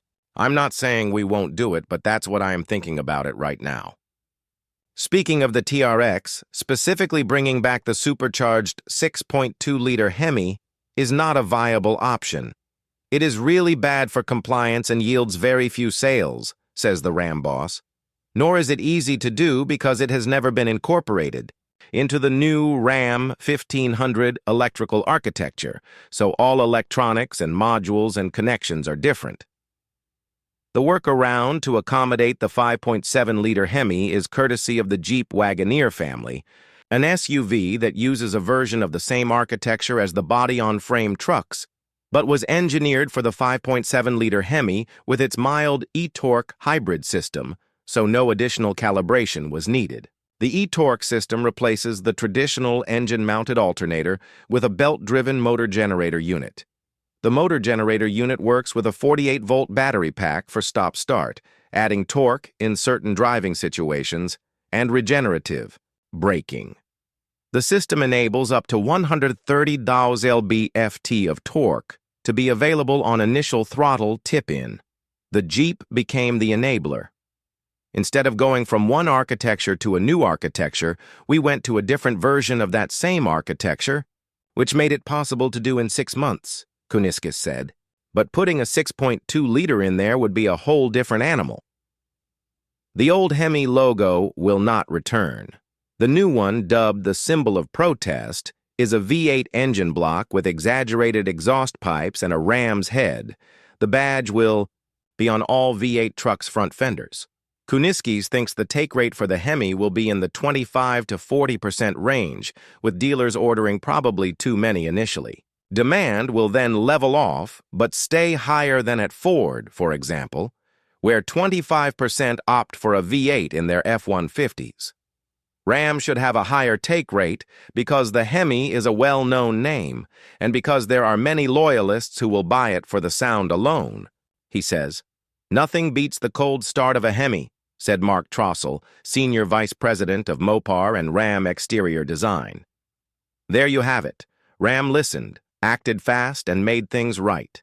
The 2026 Ram 1500 brings back the soul of the truck world, and with it, the unmistakable sound of a Hemi cold start. From the new symbol of protest badge to the clever workaround using Jeep's electrical system, it's clear this wasn't a half-hearted decision. It was a full-speed comeback. But now, the big question is, will buyers choose the Hemi over the more powerful and efficient Hurricane engines? Or is the sound, feel, and legacy of the V8 just too strong to ignore? Drop your thoughts in the comments. Will you be getting the Hemi or sticking with turbo tech? Don't forget to like, subscribe, and smash that bell so you never miss another deep dive into the world of performance trucks and muscle machines. Until next time, keep it loud, keep it Ram.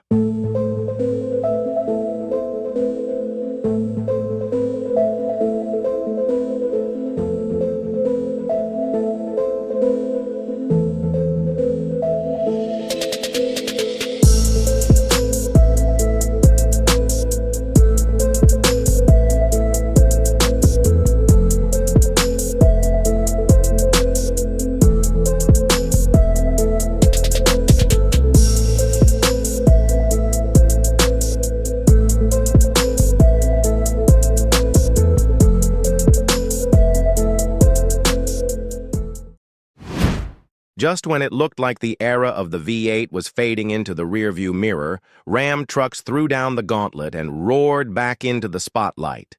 In a move that stunned the industry and thrilled traditional truck fans, Ram has officially confirmed that the iconic 5.7-liter Hemi V8 is making its return to the 2026 Ram 1500 lineup. Yes, you heard that right. The Hemi is back.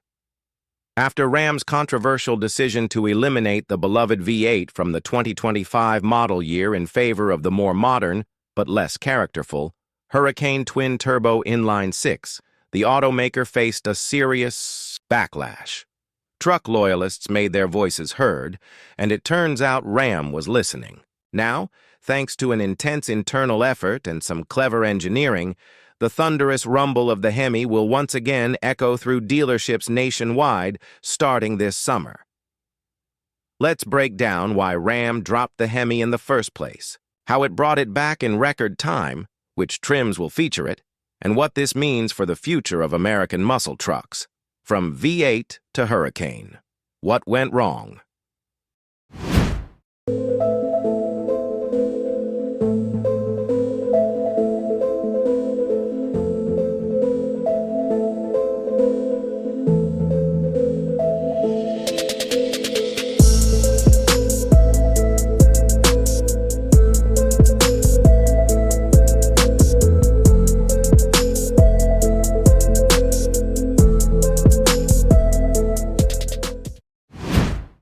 When the 2025 Ram 1500 was unveiled without a V8 option, it marked a dramatic shift in Ram's powertrain philosophy.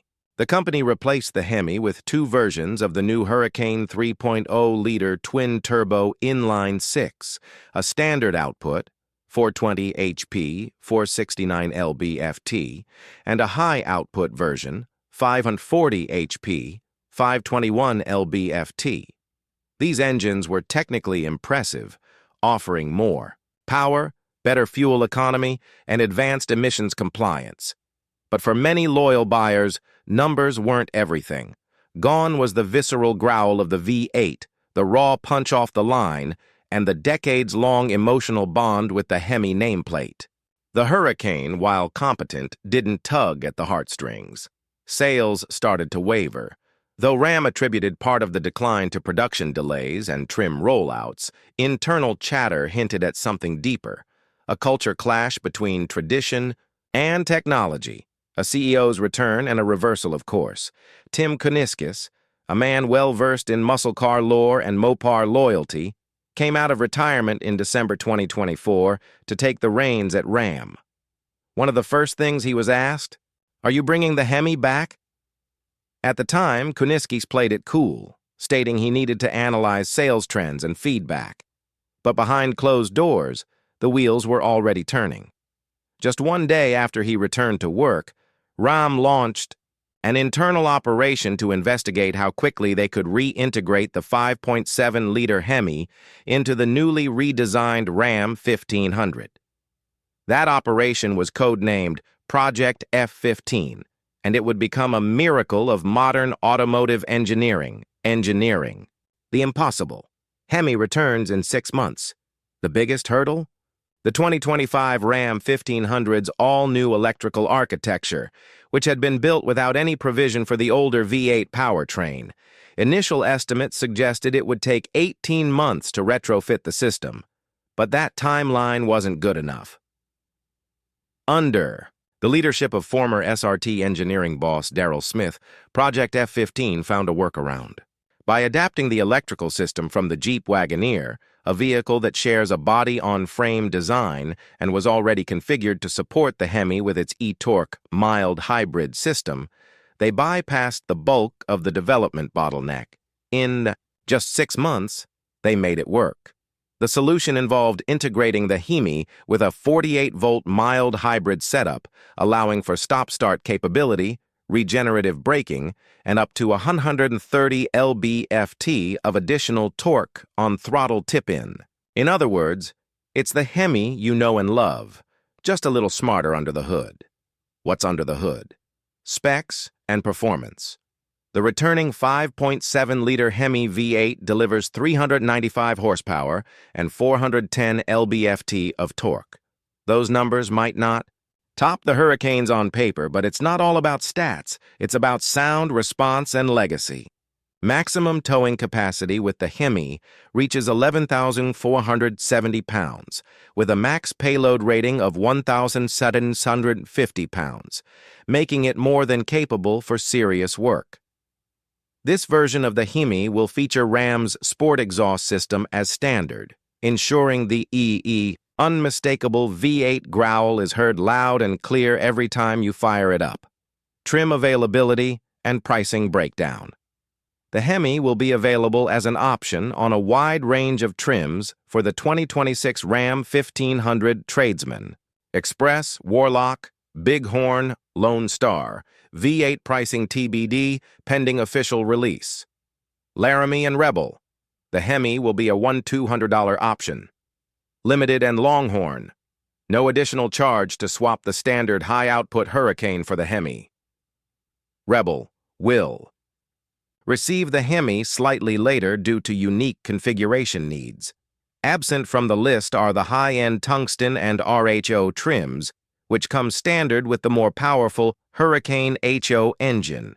Whether or not the Hemi will ever find its way into those models remains to be seen. A new badge for a new era. With its return, the Hemi won't be wearing its old logo. Instead, Ram has introduced a fresh emblem dubbed the Symbol of Protest. It features a stylized V8 engine block with oversized exhaust headers and a Ram's head front and center. It's a not-so-subtle statement. This is a V8 that's backed by popular demand, and it's not afraid to stand out.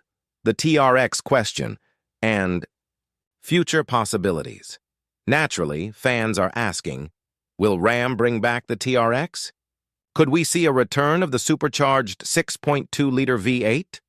According to Kuniskis, the answer is complicated. While he admits there's passion inside the company for halo vehicles like the TRX, the 6.2-liter supercharged Hemi isn't likely to return anytime soon. It poses too many compliance headaches and was never built into the Ram 1500's current architecture. Swapping in that much hardware would mean rebuilding most of the truck's electrical systems from scratch. Still, the idea isn't dead. It's just on hold. Will buyers choose the V8 again? So now that it's back, will people actually buy it? Ram executives seem confident. They estimate the Hemi take rate could fall between 25% and 40%, significantly higher than Ford's V8 take rate in the F-150, which sits at around 25%. Ram's advantage? Brand loyalty. The Hemi name has cachet, and for many, the thunder of a V8 at cold start is simply irreplaceable. As Ram's senior VP of exterior design, Mark Trossel puts it, nothing beats the cold start of a Hemi. Final. Thoughts. A comeback fueled by passion. The 2026 Ram 1500 doesn't just bring back a V8, it brings back an attitude. It's a symbol of what can happen when an automaker listens to its customers, embraces its heritage, and makes bold moves in an industry that often plays it safe. Thanks to engineering wizardry, a CEO who understands car culture, and a loyal fan base that refused to be silenced, the Hemi is once again part of the American truck landscape. Now the only question is, will you go Hurricane or Hemi? Outro for YouTube. So what do you think? Will the thunder of the Hemi drown out the high-tech Hurricane? Or is the age of turbocharging here to stay? Let us know in the comments below. And if you loved this deep dive into the return of a legend, don't forget to like, subscribe, and hit that bell icon so you never miss another high-performance story from the world of trucks, muscle machines, and all things gearhead. Until next time, keep it loud, keep it Ram.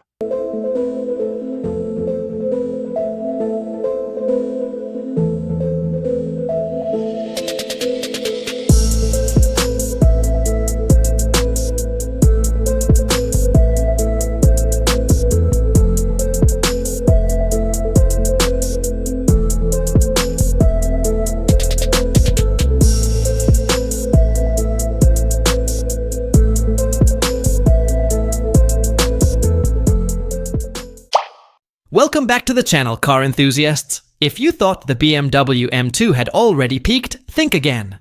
Because BMW just dropped the 2026 M2 CS, a compact coupe that's gone from sharp to razor-edged. More power, less weight, carbon fiber all over, and performance numbers that rival supercars twice its price. In this video, we're taking a deep dive into everything you need to know about the new BMW M2 CS, from performance specs and handling upgrades, to design changes, tech, pricing, and our verdict. This is the most complete breakdown on YouTube. Let's go. Performance and powertrain. Let's start with the beating heart of the M2 CS.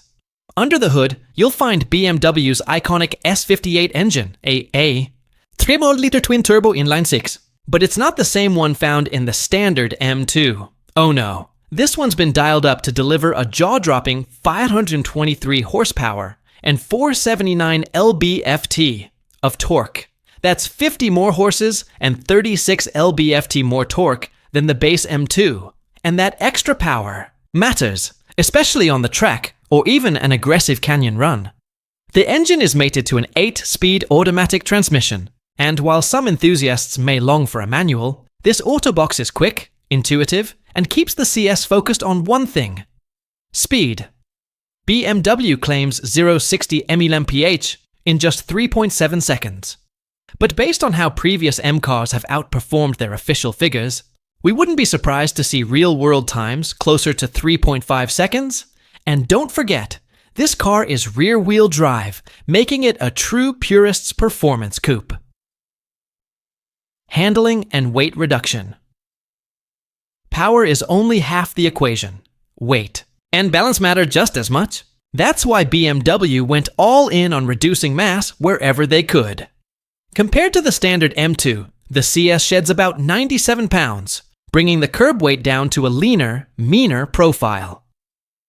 BMW achieved this using carbon fiber reinforced plastic, CFRP, for the roof, hood, trunk lid, and even the interior panels like the center console. Less weight means quicker acceleration, better braking, and tighter cornering. But there's more. The M2 CS gets a unique suspension tune, featuring revised dampers and stiffer bushings to sharpen turn-in and reduce body roll.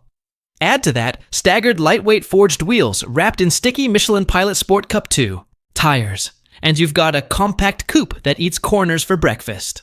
Design and aerodynamics. Let's talk looks, because the 2026 BMW M2 CS doesn't just feel fast, it looks fast standing still. The front fascia is more aggressive, with a black kidney grille exclusive to the CS. The profile is sleeker, and at the rear, you'll notice the integrated carbon fiber ducktail spoiler, a functional piece that adds downforce while giving a subtle nod to the legendary E30 Famken M3. The wheels are forged alloys, 19 inches in the front and 20 in the rear, and the standard. Brake package includes beefy cross-drilled rotors and massive calipers finished in red. And let's not forget the exclusive paint options. BMW hasn't revealed the full color palette yet, but expect bold hues like frozen Portimao blue and Sao Paulo yellow to turn heads. Interior and tech. Step inside the M2 CS and it's immediately clear.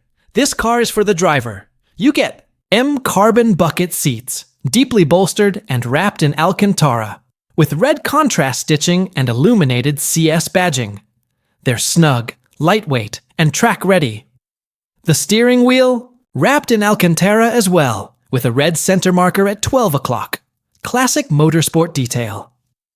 Carbon fiber is everywhere. The dashboard, the console, the door pulls. It's lightweight, yes, but also visually stunning. And in terms of tech, it's got everything modern drivers need. The CS runs on BMW's operating system 8.5, offering a wide, curved display for the instrument cluster and infotainment. You'll get wireless Apple CarPlay and Android Auto, over-the-air updates, customizable, drive modes, and optional head-up display. Price, release date, and verdict. The 2026 BMW M2 CS starts at $99,775, a full $30,000 more than the base M2. That's a steep premium, but remember, this is a limited production model, built for purists and collectors alike. Deliveries are expected to begin in Q3 of this year, and demand will likely outpace supply. So, is it worth it? If you're after the sharpest, most focused version of BMW's smallest M car, something that balances street manners with real track capability, the M2 CS is absolutely worth it. It's the kind of car that reminds us why we fell in love with driving in the first place. What do you think of the 2026 BMW M2 CS? Is this the ultimate driver's coupe? Or is nearly $100K too much for a compact performance car? Let us know in the comments below. And don't forget to like, subscribe, and hit that bell icon so you never miss our deep dives into the hottest new cars on the market. Forza where you want it.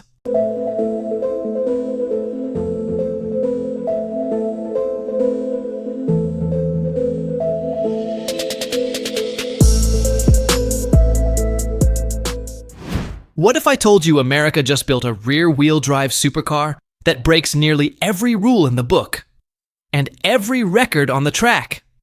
This isn't science fiction. This isn't a concept car. It's real. It's twin turbocharged.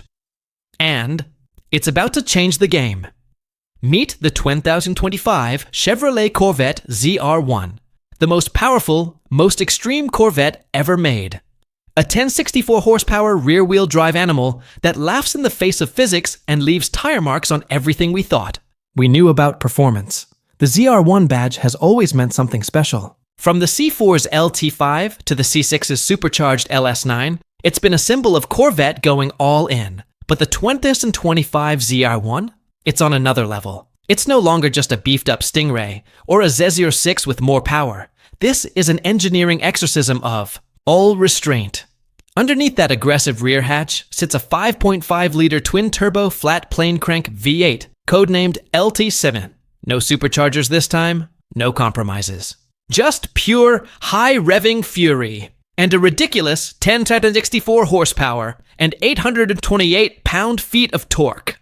Let's be clear, this isn't just a muscle car. It's a rear-wheel drive hypercar with a Chevy badge and a heartbeat that redlines at 86,600 RPM.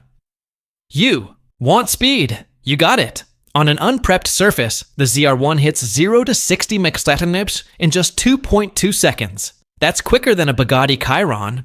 And it does the quarter mile in 9.5 seconds at 149 miles per hour. Let's say that again. Rear-wheel drive, no special tires, no race prep. Just pure launch control genius and relentless turbo power. And that top speed, 233 miles per hour. That's faster than most Le Mans prototypes. Faster than qualifying speeds at the Indy 500.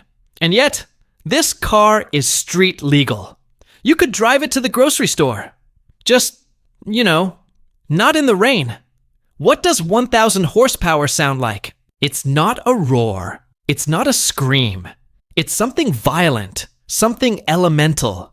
Like a thunderstorm trapped inside a jet engine. The twin ball-bearing turbos pump in over 26 psi of boost into the LT7, turning this V8 into a living, breathing hurricane. And what's amazing, GM didn't chase a marketing number. They weren't aiming for 1,000. They were aiming for as much as the engine could possibly handle. And clearly, it can handle a lot. Getting into the ZR1 feels less like stepping into a car and more like prepping a warhead. The throttle demands total respect. The most important gauge? Not the tech. Not even the boost meter. It's the tire temperature. Because cold tires in this thing? That's a death wish. At Ginger Man Raceway in Michigan, rain turned the track into a skating rink. And with 345 width, Michelin Pilot Sport Cup 2R rear tires, the ZR1 was out of its element. It was like trying to drive a supercar on snow. But then the track dried, and the ZR1 woke up. Suddenly it wasn't driving, it was teleporting. This is a car that compresses space and time. It goes from 60 to 100 mph in just 3.9 seconds. It reaches 200 mph in 23.8 seconds. You don't drive it. You hang on. And the craziest part? It does all this without all-wheel drive. Chevy's engineers used smart launch control, 3,500 RPM launch with 10% slip to get the tires gripping perfectly. Add in burnout mode, and you've got a rolling fireworks show before the race even begins. Make him. No mistake. The ZR1 is built for domination. Spec it right, and it becomes a razor-sharp track weapon. Add carbon fiber wheels. 13,995. ZTK Performance Package, $1,500. Carbon Aero Pack, $8,399. And you get over 1,200 pounds of downforce at speed. That massive rear wing. It's not just for show. Neither is the vented split rear window, which guides airflow like a fighter jet's stabilizer. But not all is perfect. Despite its supercar power, the ZR1 still weighs 331 pounds. That's 165 more than the Z06. It stops from 70 mph in 140 feet, which isn't terrible, but not world-class. On the skid pad, it pulls 1.113 G, again, impressive, but not quite as sharp as the Z07 package Z06, which hits 1.16 G. In other words, the ZR1 is about speed in a straight line, and dominating corners with raw power and downforce. But it won't outdance a McLaren or a Porsche on a tight, technical course. Here's the price of that power. 12 mph in the city, 18 on the highway. On track? It burns through a full tank in about 50 miles. One test drive, including a 5-mile cruise from the gas station, averaged under 4 mpg. No, that's not a typo. You'll be living at the pump. And don't forget the $3,000 gas guzzler tax on the sticker. Inside, the ZR1 keeps things familiar. It looks a lot like a Z06 or Stingray. Our test car was a stripped-down 1LZ spec. No heated seats, no luxuries, no distractions. But what it does have is unique: a boost gauge and a special top speed mode for the stability system. This isn't a luxury car. It's not pretending to be. It's a tool, a weapon, a machine built for one thing: going fast. Back in 2009, the C6 ZR1 had 638 horsepower, and Chevy was terrified it was too much. Now, in 2025, we have a ZR1 with 1064 horsepower, rear-wheel drive, launch control, and burnout mode. And it doesn't just work, it thrives. The old rulebook is gone. No front engine, no push rods, no limits. The ZR1 was born for boost, engineered to be brutal. And it's here to prove that America still knows how to build a wild, unapologetic, tire-shredding supercar. Will this much power ever be mainstream? Probably not. But it doesn't matter, because the 2025 ZR1 isn't trying to be normal, it's trying to be legendary. The 2025 Corvette ZR1 isn't just a new car. It's a turbocharged declaration of war. It's loud, it's raw, it's American. Performance at its absolute limit, and if you've got the courage, and about 178th, 195, you can walk into a Chevy dealership and drive one home. Just be careful with the throttle.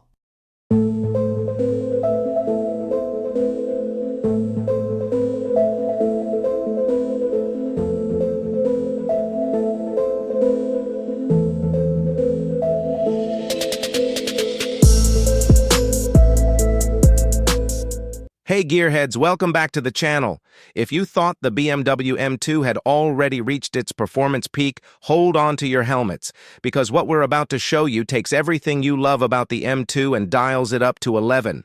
The 2026 BMW M2 CS is finally here. More power, less weight, sharper handling, loaded with carbon fiber. This thing is a full-throttle love letter to BMW's motorsport roots. In today's deep dive, we're breaking down every inch of this beast, from the high-output twin-turbo engine to its aggressive aero, interior tech, track-tuned suspension, and whether this 100K coupe is worth every penny.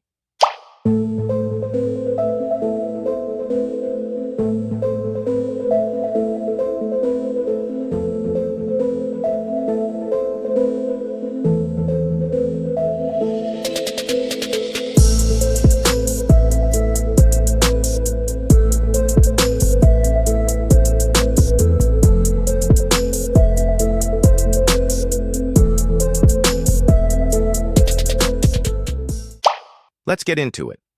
Let's kick things off with what truly defines a BMW M car: the engine. Under the hood of the 2026 M2 CS is the S58, a 3.0-liter twin-turbocharged inline-six that's no stranger to BMW's performance lineup. But in the CS, this engine has been retuned and unleashed. You're looking at 523 horsepower and 479 pound-feet of torque. To put that in perspective, that's a full 50 HP more than the standard M2 and even eclipses the M3's base output. All of that is channeled through an 8-speed automatic gearbox. That's been reprogrammed for quicker shifts and tighter response. BMW claims it'll rocket from 0 to 60 mph in 3.7 seconds. But here's the thing: BMW is known for sandbagging those numbers. Independent testing will likely put that closer to 3.5 or even 3.4 seconds. Top speed, an electronically limited 188 mph, that's supercar territory.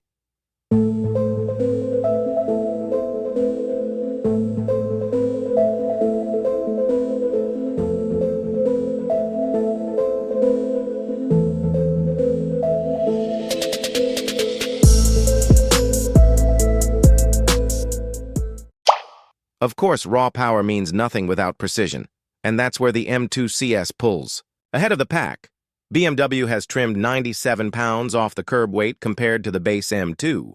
How? Through the extensive use of carbon fiber on the roof, the hood, the trunk lid, even inside with a carbon center console and lightweight door panels. But the magic doesn't stop at weight savings. The suspension has been retuned with stiffer, bushings, revised dampers, and M-specific calibration that sharpens responsiveness and reduces body roll. You also get staggered lightweight forged wheels, 19 inches up front, 20 in the rear, wrapped in Michelin Pilot Sport Cup 2 tires, which practically glue the car to the pavement.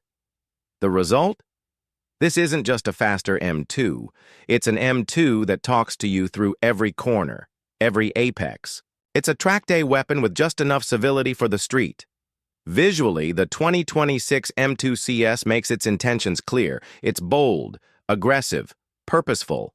The front features a blacked-out kidney grille unique to the CS, paired with deeper intakes and sculpted lines that slice through the air. At the rear, a fixed carbon fiber ducktail spoiler not only adds aerodynamic downforce, but also nods to icons like the E30 M3 Sport Evolution. Flared fenders give the coupe a squat, muscular stance. And then there's the exclusive paint palette. Frozen, Portimao blue, sapphire black, and we expect Sao Paulo yellow to make a comeback. Every detail screams motorsport. Inside, the M2 CS is a perfect blend of stripped-down performance and modern tech. You're greeted by M-carbon bucket seats, deeply bolstered, Alcantara-wrapped, and stitched with red accents and illuminated CS logos. These aren't just for show. They save weight and lock you in place during high-G turns. The steering wheel is also Alcantara with a red center stripe. And carbon fiber is everywhere. Center console, dashboard trim, even the door pulls. But don't think BMW skimped on tech. You get a curved digital display running BMW operating system 8.5, wireless Apple CarPlay, and Android Auto, real-time navigation, over-the-air updates, and even an optional head-up display. So whether you're chasing lap times or commuting in style, the M2 CS keeps you connected. Here's the catch, and it's a big one. The 2026 BMW M2 CS starts at $99,775. That's nearly $30,000 more than the base M2. But for that premium, you're getting a car with limited production numbers, upgraded materials, track-ready engineering, and serious collector appeal. Only a small number will be built, and we expect demand to outpace supply. So if you're thinking about grabbing one, act fast. But is it worth it? If you're the kind of driver who values analog feel in a digital world, who wants something more raw and engaging than the larger M3 and M4, the M2 CS delivers. It's not about practicality. It's about passion. And the 2026 BMW M2 CS is one of the most passionate cars BMW has built in years. So what do you think? Is the 2026 M2 CS the ultimate modern BMW coupe, or has it gone too far with the price tag? Let us know in the comments below. If you enjoyed this in-depth look, give us a thumbs up, subscribe for more high-performance breakdowns, and don't forget to hit that bell so you never miss a drop from our channel. Until next time, stay fast, stay focused.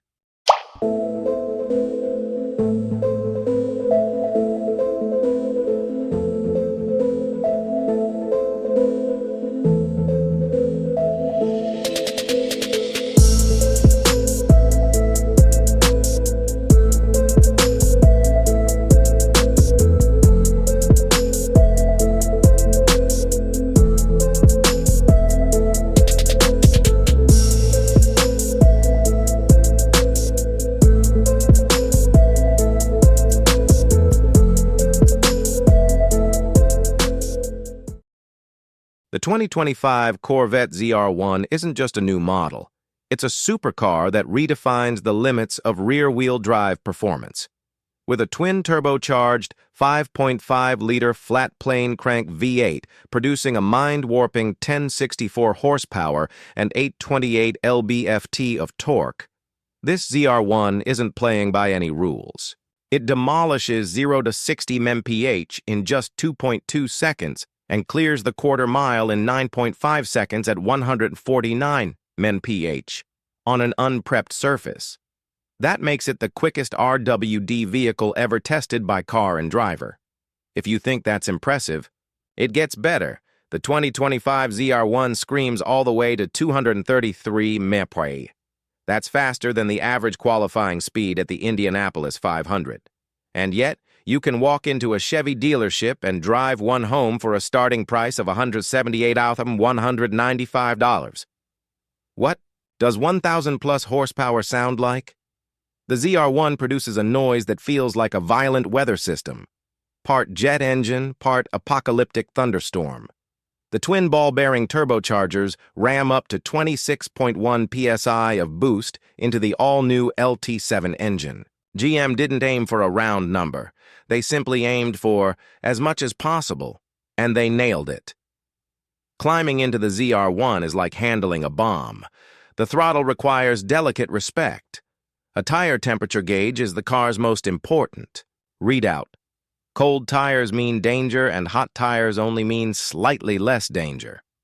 On a rainy morning at Gingerman Raceway in Michigan, the ZR1 struggled.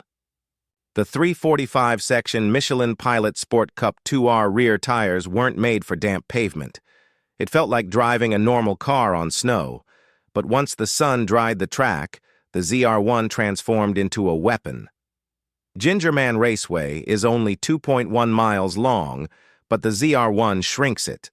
This car doesn't just accelerate, it teleports. It sprints from 60 to 120 mph in just 3.9 seconds and hits 200 mph in 23.8 seconds. You don't drive it, you hang on. Even better, that 2.2-second 0-60 time is achieved without all-wheel drive. Using clever launch control set at 3,500 RPM and 10% slip, the ZR1 rockets forward with minimal wheel spin. It even has a built-in burnout mode to warm up the tires, just in case the crowd wasn't impressed already. This ZR1 is optimized for track domination. With optional carbon fiber wheels, $1,399.95, the ZTK Performance Package, $1,500, and a full carbon aero pack, $84.95, it becomes a monster that can deliver over 1,200 pounds of downforce. The giant rear wing and vented split rear window are more than aesthetic. They're functional. Still, it's not perfect. It weighs 3,831 pounds, 165 more than the 06.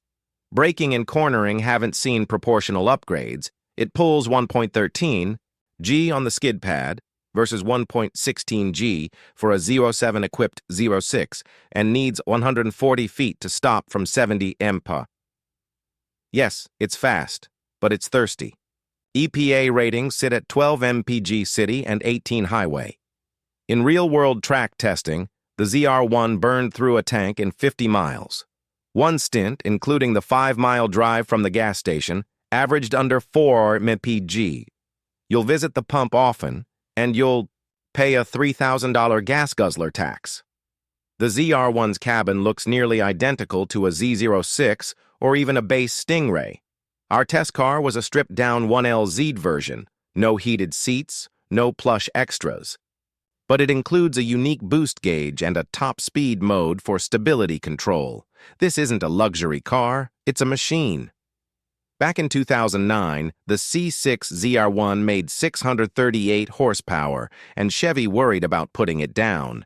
Now we have a 1064 HP Corvette that doesn't just exist, it thrives.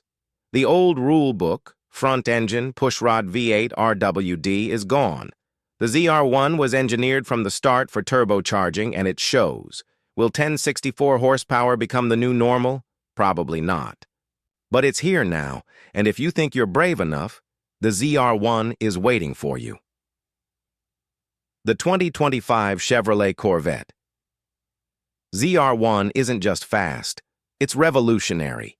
It's a bold, turbocharged declaration that America can still build cars that boggle the mind. It won't corner like a McLaren or sip fuel like a hybrid, but it doesn't need to. It's raw, it's wild, and it's unapologetically awesome.